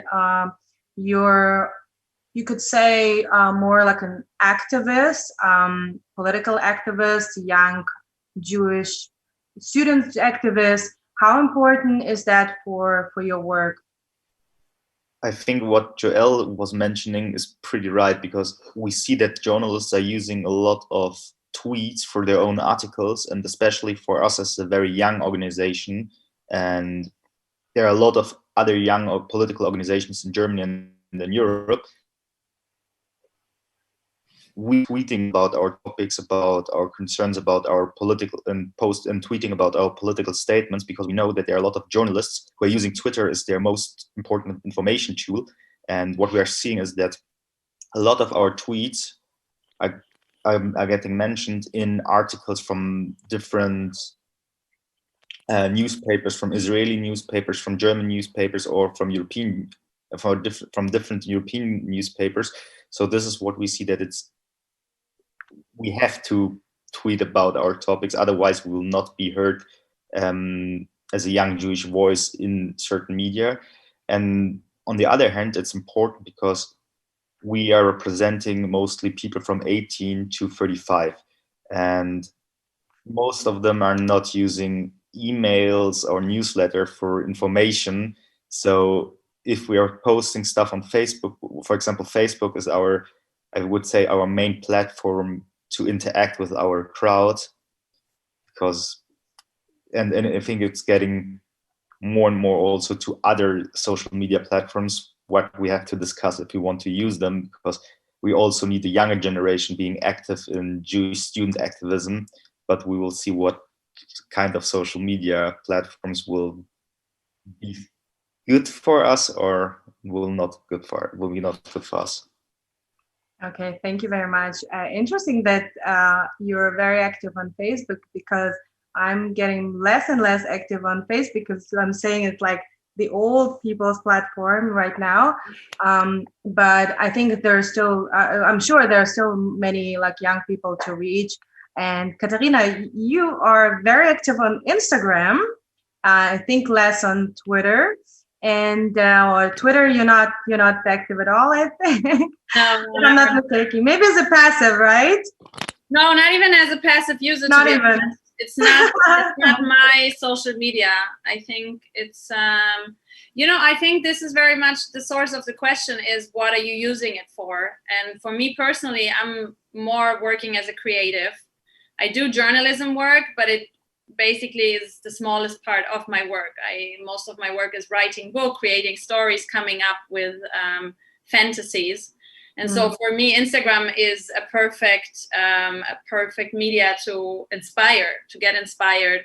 But I will still tell you a good example of how it actually really influenced my work, because I'm about to publish a new book this year in October that is called Unfuck the Economy. And I wrote this book together with Waldemar Zeiler, who's a very known entrepreneur in Germany. And we're friends on Instagram for a long time, because he is the partner of one of my best friends. And I always saw his stories, and he talks a lot about how all the things we need to do in order to unfuck the economy, what needs to change, and what they are doing with their own startup called Einhorn. And I was always watching his stories, and I wrote him a year ago, Waldemar, you have to make a book about this. Like, this is amazing. Like, this is such an important theory, and this is so many important informations you're delivering. And he didn't come around to do it. And then this year with the whole Corona crisis, I wrote him again. Okay, that's it. We're doing it. I don't care if you want to do it. I'll do it with you. And I basically wrote the first pitch for the publishers. I wrote it based on his Instagram stories. Wow. I was watching all his Instagram stories that I knew were connected to Unfuck the Economy. And I took out all the big topics that he had, like inequality, climate crisis, and so on.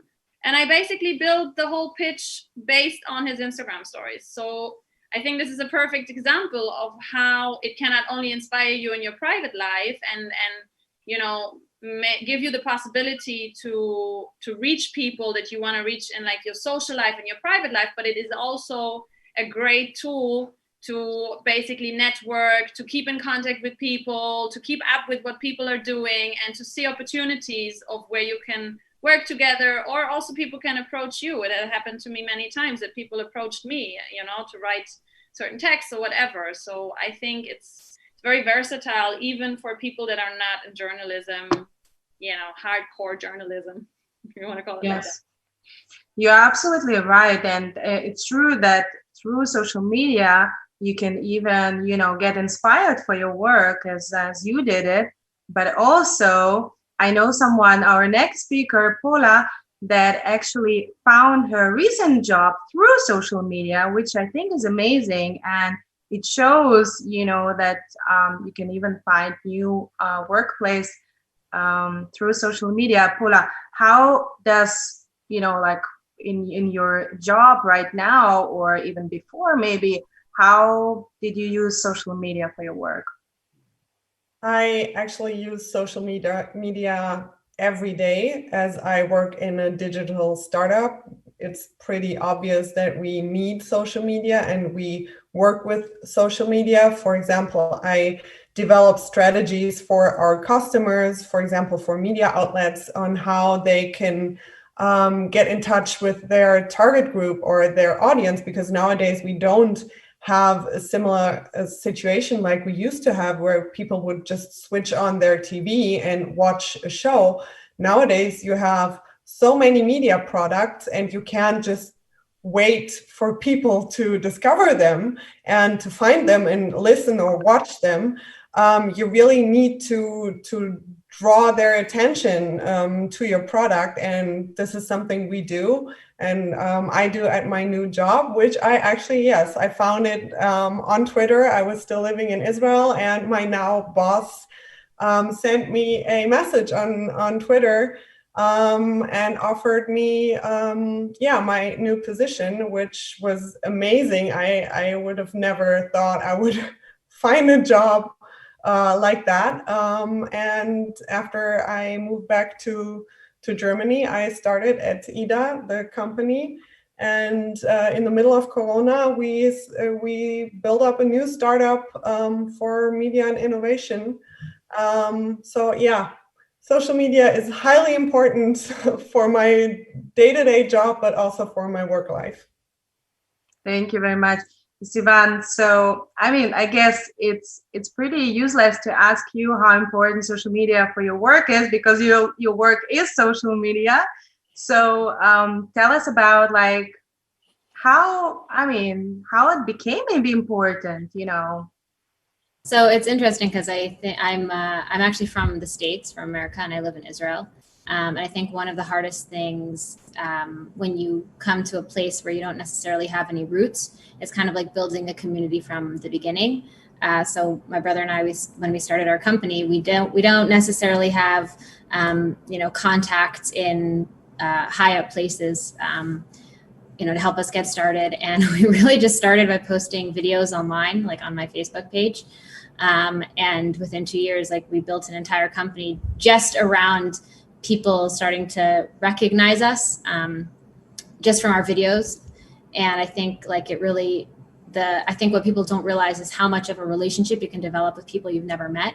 And how, you see any platform, and, whether it's Twitter, Instagram. I mean, I'm a bit of a what do they call, like a scroller on TikTok. I just like to see what's happening, but just like the more you get, I see some people laughing during the pandemic. I feel like all of the millennials downloaded it as a joke, and now we're like, stop. But just this. I mean, we have to, Sivan, watch out. Our kids will be on TikTok soon. Oh no! Oh my gosh! I'm never telling my kids. It's a terrible place, but I think there's just so much incredible. The ability to meet people without ever having met them, and the relationships that you can develop. I think it's so incredible. Katerina, you said, how you never met this person necessarily, but now you're writing a book together. Like, I mean, Jenny, you and I met, I think you came to one of our talks, and like we just stayed in contact over Instagram, but like that kind of relationship that can develop, and the not just the stories you can tell, but the people that you can meet. And so it's not just important for my work because that's how, we create content and we share it online, but also because I can't imagine having gone about it any other. I know in the olden days you had to just like meet people and shake their hand and like make a business deal. But now you can post a few videos and suddenly like people feel like they really know you. So I think, you asked before, like, what is to make the startup nation, the scale up nation? Like, I feel like that ability to make relationships is something that I feel like Israeli companies have a very hard time with understanding how to reach the masses. Right. Like, so like, just if you have a product, like nobody cares, you need to actually share it. So just that mindset of like, the world is your oyster, but you kind of have to put yourself out there. And I think social media is one of the most incredible things out there for that kind of growth. Yes. So don't worry, it's not only Israeli companies, German companies have also challenges being on social media active. So some of you already mentioned, but I want to go a little bit, few minutes deeper into that. What is your favorite platform? Maybe you have not one, maybe you have two favorite platforms. And also why? Like, what do you see in those platforms that you don't see in other platforms? Which advantages? Laura, please. So personally, I love to use Twitter to just, stay up to date. And it's also, I think, the fastest platform to grasp news, to know what topics are trending. This is especially important for my working life. So, considering which topics are we putting on the social media channels. But then again, it's a very fast channel, and it's also a really rough place, as we all know. So exchanging ideas there gets really heated really fast. So we might have the chance to talk about this in a bit. And also, I love Instagram. So I'm really, following the channel, and I see that there is a change coming. So it started with, just nice pictures, looking at food pictures, selfies. And now it's like there's a politicization coming more and more, and everybody's using it right now. It's part of actually getting my information every day. So I really like the combination of getting informations. And also sometimes you just want to escape during your business day, right? You just want to see some nice things your friends are doing. And so I think Twitter and Instagram are the two channels I love the most and are most dedicated to. Okay, interesting. Joel, what is your favorite platform? Maybe one or two, and why? For work, definitely Twitter, because it's a great tool to connect with journalists, activists, even politicians, in a very uncomplicated way. And they post content that I usually don't cross. So thanks to Twitter, I enjoy a much wider range of article and sources. And I see it on a daily basis that there are plenty of articles and topics that I would have never found without people sharing them on Twitter. So it's actually like an endless library. This is how it feels to me. And as I mentioned, it's very, very quick. Sometimes it feels like a live stream there. So this is not important in my position, since I'm not covering hard news, but still it's something amazing to see. And as the so-called fifth power, we also, as journalists, we have to question ourselves and our work constantly, and also be able to criticize the newspapers we work for. And on Twitter, I kind of created that journalist bubble where I can have this ongoing discussion. I originally wanted to use Instagram for work too, but I ended up just posting pictures of my dogs. So I'm helpless there. Yes, and I love seeing your dog every day. But Ruben, what is your favorite platform? I mean, for your work, you said you're using Facebook a lot, but also Twitter, right? What is your favorite one, and why? Personally, I think Twitter is I love Twitter, and among my friends, I'm well known as Twitter addict, and I'm pretty sure I'm addicted to Twitter for several reasons. First of all, what is the most interesting thing is you can tweet about what you want, and people, it depends what you're tweeting, obviously, but people care about what you're tweeting. And especially as a person who is very into politics and I have a lot of stuff to say, I'm still surprised that people are listening to me and love what I'm saying. And as it was mentioned before, it's very easy to get in contact with politicians, with journalists, and also I found a lot of friends via Twitter, what is also a great thing. And especially it's like a life ticker, and this is what I really enjoy. For example, when it comes to politics, when it comes to also to trials, for example, the Halle trial, everything I know about the trial and what is happening there, it's because of a few people who are tweeting live from the trial. And so it gives you a lot of more information than any other social media platform. This is what I'm really enjoying. And because Twitter has a lot, like at least for me, I have a lot of different bubbles, like a Jewish bubble, like a football bubble, like a Israeli bubble, and everything. So you can choose what you want to read about, and that's I think it's much more interesting than Instagram or Facebook for me. This is interesting because I have also the feeling that Twitter is growing, but I've seen some numbers that actually the Twitter numbers of users are going down, which actually surprised me. But I guess when you're like in this Twitter bubble, you don't feel it. Katerina, what is, I would guess that Instagram is as you already mentioned, your favorite platform. Also, you said a little bit why, but maybe tell us a little bit more, like why, what you like about Instagram. I think, first of all, for me personally, the usability is the most amazing in Instagram. I find it very easy to post things. I find it very easy to respond to.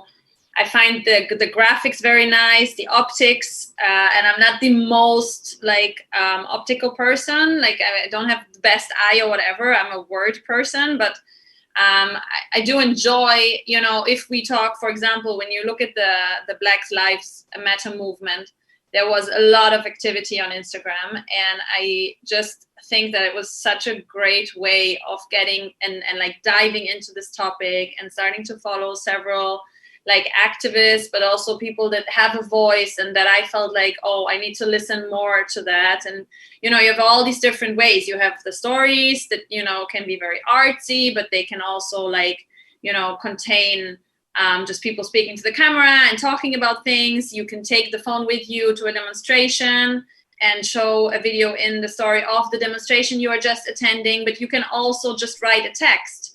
And for example, I have learned recently that I post pictures that do have a connection to the text that I write with it, but not necessarily they're still lovely pictures. And I do think that there's something to it, that you catch the attention of people that will look at the picture. For example, we recently had the case of this gang rape in Israel, in Eilat. And so I posted a picture of me and my sons where you couldn't see the faces of my sons because I'm very strict about that.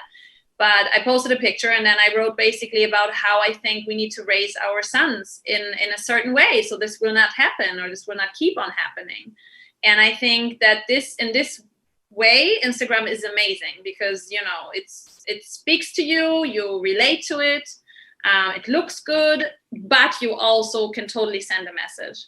However, I do see a lot of limitations with Instagram, and that is mainly that I do think what Yoel already addressed, that we are in a very big bubble. Because when I look who's on Instagram, it's a certain type of people. It's a lot of millennials, it's our generation, and it's not necessarily, let's say, the 50 plus. So I do think that when I want to reach them, which, I do sometimes, I more tends to move towards Facebook. There are a few writers, for example, a few editors of cultural departments of newspapers that are not on Instagram or are not active on Instagram, but are very active on Facebook, and that I, communicate with on Facebook a lot more than I could ever on Instagram. So I think that it, for me personally, for my inspiration, for me sending out messages, I use a lot more Instagram, but I also actually do still use a lot of Facebook. I think there's a lot of problems in the algorithm and of stuff that we see, and all the stuff that we don't see mainly. It's mainly about what we don't see, which seems to be a lot. But I still think it's a way to get out of your bubble a bit. And if we talk especially also about things that are happening in Germany, the more, the parts of the society that might not agree with our woke living, you find them on Facebook, and you can read their opinions. They're very unfiltered, and I think you get a completely different feeling for parts of the society. If we talk about voters, for example, of the right-wing party, ARD, they are there. So they're not on Instagram. You have to move over there to see and to hear them and to, fight them. That I think is really very important aspect of it, to reach those people that you can't reach on the platform where you are active on. So Paula, what is, I mean, I have a guess, but tell us a little bit about your favorite platform and also why it is your favorite platform, because I agree with Katarina. For example, Instagram, there are a lot of bloggers also who are not only posting pictures, but actually a lot of interesting, blog posts also. Tell us about your favorite and why. Well, I catch myself more and more noticing that I use Facebook only every third or fourth day anymore. And every time I open it, I ask myself, why am I even there anymore? Sometimes it's good for professional use because I get, for example, I get asked to speak at conferences or write articles or stuff like that. I also use Twitter a lot. But I have to say, besides the pros for Twitter that are definitely there, on the other side, I think, at least for Germany, we have a very, very, very small group of people there, mostly politicians, journalists, and activists. So there is a very, very big audience you cannot reach on Twitter. And since I'm working in a field of innovative media products, I need to target that audience. For example, for a podcast, I will probably not find them on Twitter. So not only professionally, but also personally, my favorite platform definitely is Instagram. And I am fearing the day that this app will shut down. Hopefully that will never happen. I use it a lot. I use it, I don't know how many hours daily. I really like about Instagram what Katarina also said. I think it's a very creative platform. You have many dimensions on which you can express what you want to say. May it be just a beach picture or a deeper political message, and you will find people who really want to engage with that. And I think the audience is very, very wide. On the one hand, I can use this network to stay in touch with my friends and my family who live in the States or in Israel and see how their life is going. On the other hand, I can learn how to train for a marathon. I would never do that, but I could. I can learn how to bake challah or cook a shakshuka or anything like that, but I can also educate myself on Black Lives Matter movement, on feminism, on anti-Semitism, and I can find an audience if I, as a journalist, produce, for example, a podcast, as I did about feminism. Then I will find a community of young women who are highly interested in this topic and who are really longing for, well, someone they can engage with and they can interact with and who might give them some guidance or ask the right questions and stuff like that. And this is something I really, really, really love about Instagram. Okay, thank you very much. Sivan, I'm actually very interested because I know, very similar to me, you're using basically almost everything quite actively. So what is your favorite platform? So I guess my answer is just a summary of everyone else's answer, which is I think it's so incredible how every single platform has a different audience and a different generation. So like when I want to put myself out there as a professional, I use LinkedIn. When I want to find out what is happening totally outside of my bubble, I open TikTok, which none of you mentioned, but that's going to be the next big thing. So just prepare yourselves. Instagram is when I want to connect with somebody that I met on LinkedIn in a professional way, but I want to get to know them personally.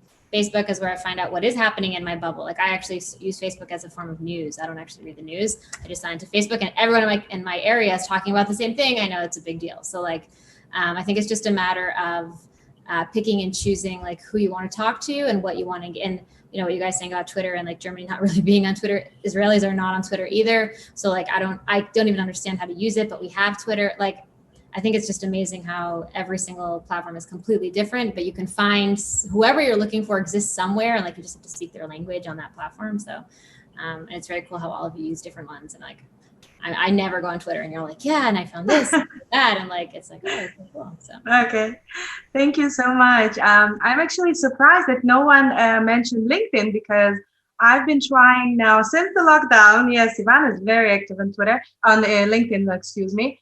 And I've been trying to be very active on LinkedIn since the lockdown. And now let's maybe finish with the most important probably question. How important is social media as the fifth power for our society? How do you see the importance of it for, you know, democracy as a society in general, social media in general? I mean, of course, we said that it's a little bit hard to differentiate between the different platforms, but how you see it is importance for the power for the society, but also maybe also 1-2 sentences about the dangers of social media that we already a little bit mentioned. So Laura, please. So obviously, so first of all, we really have to connect on LinkedIn. So we do that. And actually, well, obviously, social media is really, really important in our society. I was actually just checking some numbers when it comes to Germany. So there is a study from the public broadcasters which state that 71% of the German population, so like all of them, are online at least once a day. If you look in like younger audiences, so 14 to 29-year-olds, this number is almost 100%. So it obviously, well, there's no question, social media is the crucial thing actually for making decisions. And I think the question that arises is rather, how can we guarantee that right information, and when I say right, I mean fact-based information, is available to make a decision? So, you know, all of us are following what's going on in the United States right now with a big election ahead. And I think it's not for nothing that Facebook just launched a voting information center, and Twitter is applying warning labels to untrue tweets from Donald Trump. So what I'm trying to say is that social media obviously is very, very important, and we have to be aware of all the dangers we have there right now. So there's disinformation, misinformation, there is hate speech, all those things we have to take into account and try to battle. But social media is the crucial and defining moment. Okay, thank you. Joel, where do you see this fifth power of social media for us as a society? I'm actually part of a generation that should be used to the fact that we're all connected in this world, but even as part of that generation, I'm still amazed by the fact that this is the case. I definitely do believe that social media is one of the biggest achievements in the modern communications. It allows us to share views and opinions and thoughts with people in Pakistan, Canada, Uganda, like name it. I mean, that's amazing. And it also creates a world that barely has borders, and we do see it now. Like a very good examples for that are the demonstrations in Belarus, for example. They're like something that I'm following patiently. We all feel like we're part of it because we see locals are sharing live videos, live streams, all pictures that we don't see in the media. So it's taking over. Like that's stunning. Like I'm still not sure how much we really understand how powerful that tool is. I actually do believe that we do, but not everyone is aware of the fact. So social media makes the world a smaller place, and suddenly everyone is like part of it. Like everyone can mingle in this world. And yeah, I wish also that made us as human beings more sensitive creators. The fact that we feel like being part of everything, but this is utopia. And I'm very curious, like where social media is going in the future, because I already feel like we're in a very interesting stage where we're kind of like teenagers. We already achieved a lot, we saw a lot, we did a lot, but still, like now we see like the whole mountain of work, things that we still have to understand, and we're like somewhere in between. It's going to be very, very interesting the next few years. Okay, so I guess you're mentioning kind of that we achieved also social equality kind of with social media, because it's available to everyone and everyone can kind of like express their opinion, right? I wish the fact that I'm able to see that we're all, like, not everyone, like, but we're able to see pictures from Syria, from Yemen, from Pakistan, from Afghanistan. Like we are able to see. I'm not sure if that, like, it should make us more sensitive. It should make us feel more connected to these people. I'm not sure if this is the case. I think it's not. Probably we just get used to see more. Okay, maybe. I wish it made us, for sure, more sensitive creatures. I wish.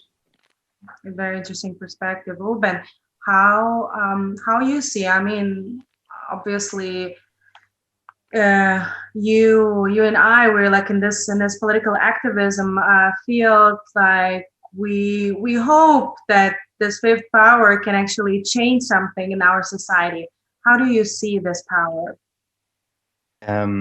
I want to focus on the dark side of the fifth power, actually, because a few of you know that I'm focused myself very much on far-right extremism, and also on how social media and far-right extremism are working together. And what we talked about, everyone can go on social media. Also, far-right activists, for example, Generation Identity is very actively, or was very actively, on Twitter, Instagram, Facebook. And they were very popular because it was very easy for them to create an alternative reality also. And what I think is the best thing also what happens in the past month is that social media platforms started to ban far-right activists. For example, the head of the Generation Identity, Martin Sellner, and started deplatforming people like far-right people.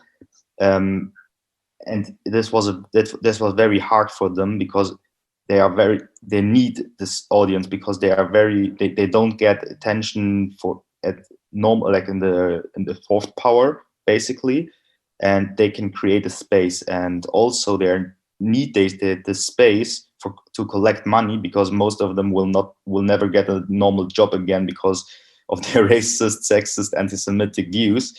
So we have to be very careful, because they're trying also to be normal, to create a normal account and get involved with other people. And if you are not careful enough, you will be in the right-wing bubble, and maybe you adopt some of the views. So I think this is what the dangers of social media is, that it can be the best thing ever, but it can be also very, very dangerous. And this is also where I see social media platforms taking responsibility to delete what they've done. For example, the generation identity, what I was talking about before.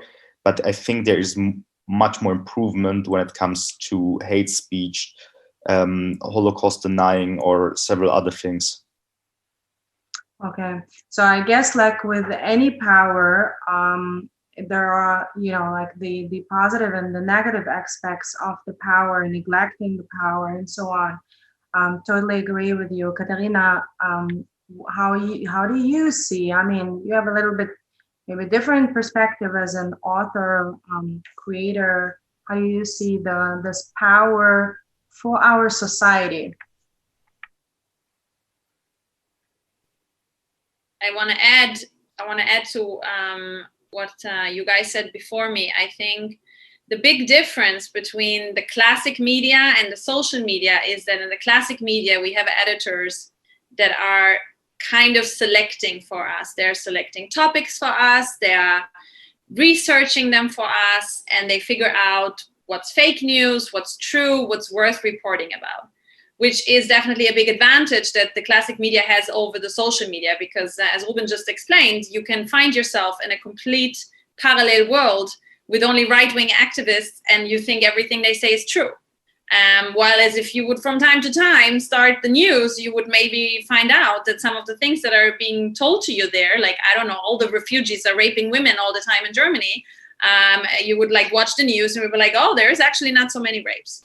So I think this is a big advantage that the classic media has over the social media. Then on the other hand, and that's, like, it's like a coin, it has two sides. So I think on the other hand, and that's building on what Joel said, it gives marginalized groups a voice they didn't have. If we look at all the big media in Germany or in Austria or in Switzerland, there's hardly any Jews in the media, there's hardly any Muslims, there's hardly any colored people, there's no black people, there's no Asian people. So, it's a selection based on your cultural background, because there's no objectivism in journalism as well. Even if you have very trained journalists that are, very passionate or whatever, they see the world through their eyes, and that's fine. It's just, if you want to dive into a different topic, I think it's so amazing that you have the chance to listen to groups that are so underrepresented still in politics, like wherever you look, So I think this is the big upside of social media, is it makes somehow media more democratic, because people have a voice and they will be heard if they have a nice Instagram story. Okay, thank you very much for this very interesting aspect. Paula, how do you see, you're also, one of your topics is feminism. How do you see maybe there, the power of social media for our society, to change our society or to advance our society? Yeah, I can agree with most of what has been said until now. I think a disadvantage of social media is that everybody can voice their opinion, and not every opinion is an opinion that needs to be voiced. There's a lot of stuff, of course, also when we talk about feminism. The last days I was in a comment section on Facebook about and engaging with a few very, very sexist commentators.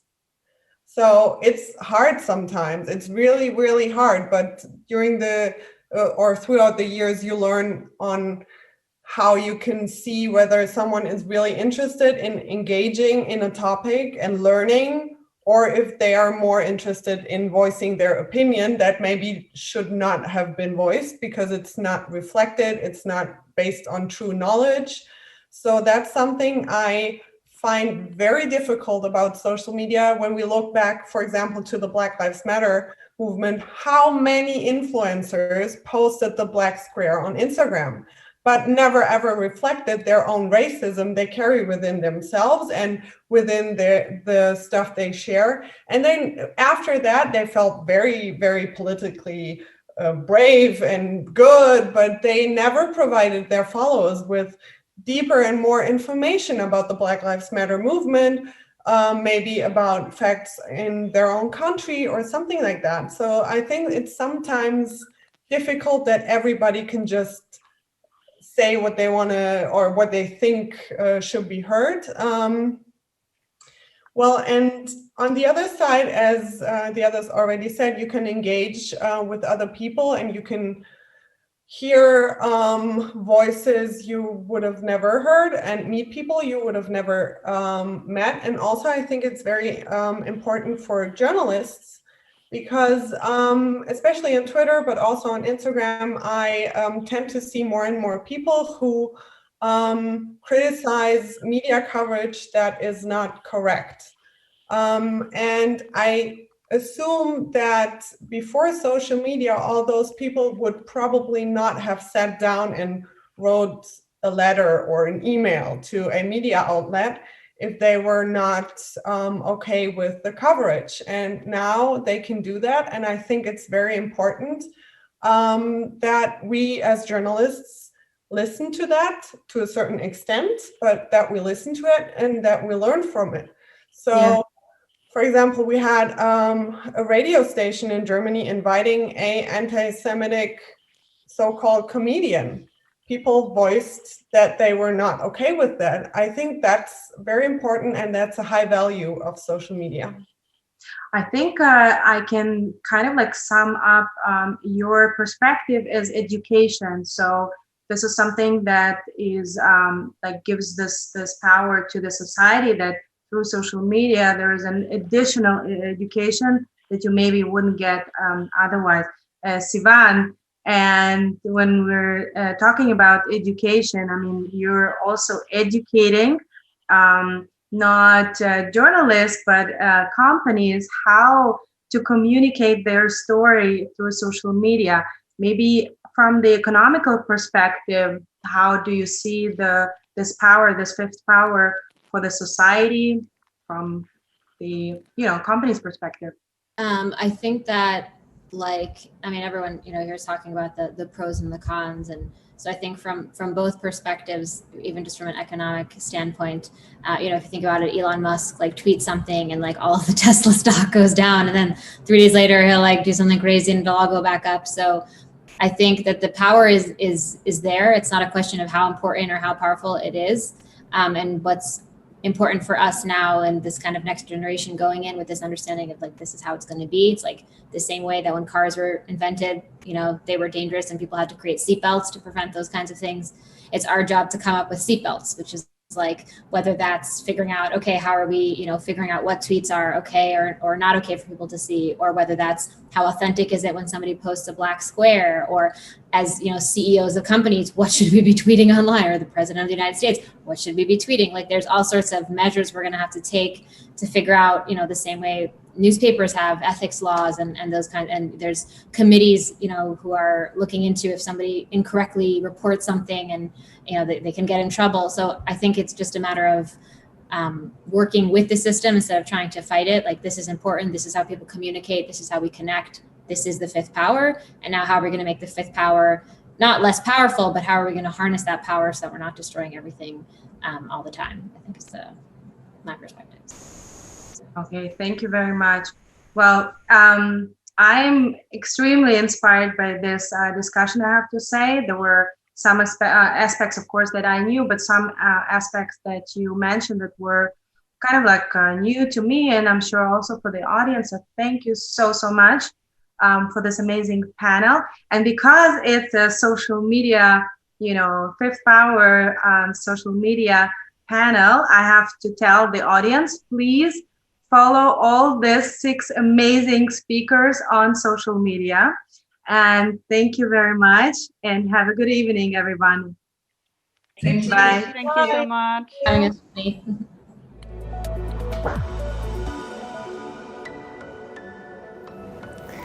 I completely agree, Jenny, and the amazing speakers. This was a very inspiring discussion. I followed you already on Twitter, and I think sometimes I need a little bit of detox because I get addicted to all those social media things. And Jenny is already back, my God.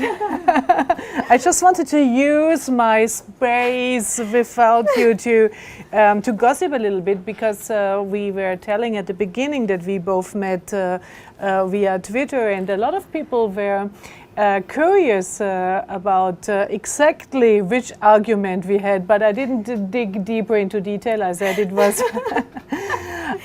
she wasn't really happy with some media coverage about Palestinian questions, but at the end we met in person, we discussed, And I said at the beginning, this was also the reason. And yes, this was the beginning of this initiative that we said we have to bring people together. Unfortunately, we could bring them together now in person in Tel Aviv, but we brought you together online. And I appreciated this very much. And I have a lot of things to think about. Yes. So yes, we hope you enjoyed all of these 3 days. As Susanne mentioned, our friendship is built on argument, and we both believe that this is why we wanted to bring together people who are not all the time have the same opinion and still not do not agree. Still not exactly. And we also, all of our speakers, we try to combine people who maybe are not agreeing with each other on every topic. And also this project should be the door out of everybody's social bubble. This is what we believe in, and we hope that with this summit we opened many doors. Open doors, open minds, and open hearts. And responsibility for all the power you have. I think this is something we all need to have, and respect for all the other human beings. Stay in dialogue, stay in discussion. Then I'm more optimistic for the future. I'm not completely optimistic, but I'm more, because I think we are going through challenging times. Yes. And that's very important that we respect each other and that we continue the discussions. Yes, and of course, we would love to thank again to our sponsors and supporters of this summit. You'll find all of them, all the supporters and the partners on our website, but the main supporters are the Federal Foreign Office of Germany, the World Jewish Congress, Bertelsmann Stiftung, and Zukunftsfonds of the Republic of Austria. Thank you so much. And last but not least, from the bottom of my heart, I would like to thank you to our fabulous team. You did an amazing job. You made this online conference happen. I'm so proud and thankful, and I think even in Corona times we could show you in front of the camera, but please, you can take off your masks, keep the Corona distance, and show up here, please. First of all, Adrian Klinkern, the technical director. Without you, you wouldn't have seen nothing here. Thanks very much. Here comes Alex Goldgraber. He did the media coordination. He was the guy who dealt with all of you that you have been seen in the picture. Then Mickey Schubitz, please come on. Cameraman and also panelist. Ricardo Levi, the sound guy. He is doing these things. Ido Nissebaum, who did the amazing editing and animation.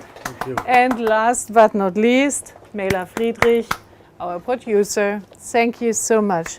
And we want to thank you at home for joining us. Hope to see you next year in Tel Aviv. Yes. Take care. Thank you so much. All the best. Susanne Glass. And Jenny Havemann. Bye-bye. Thank you very much. Bye. Bye-bye.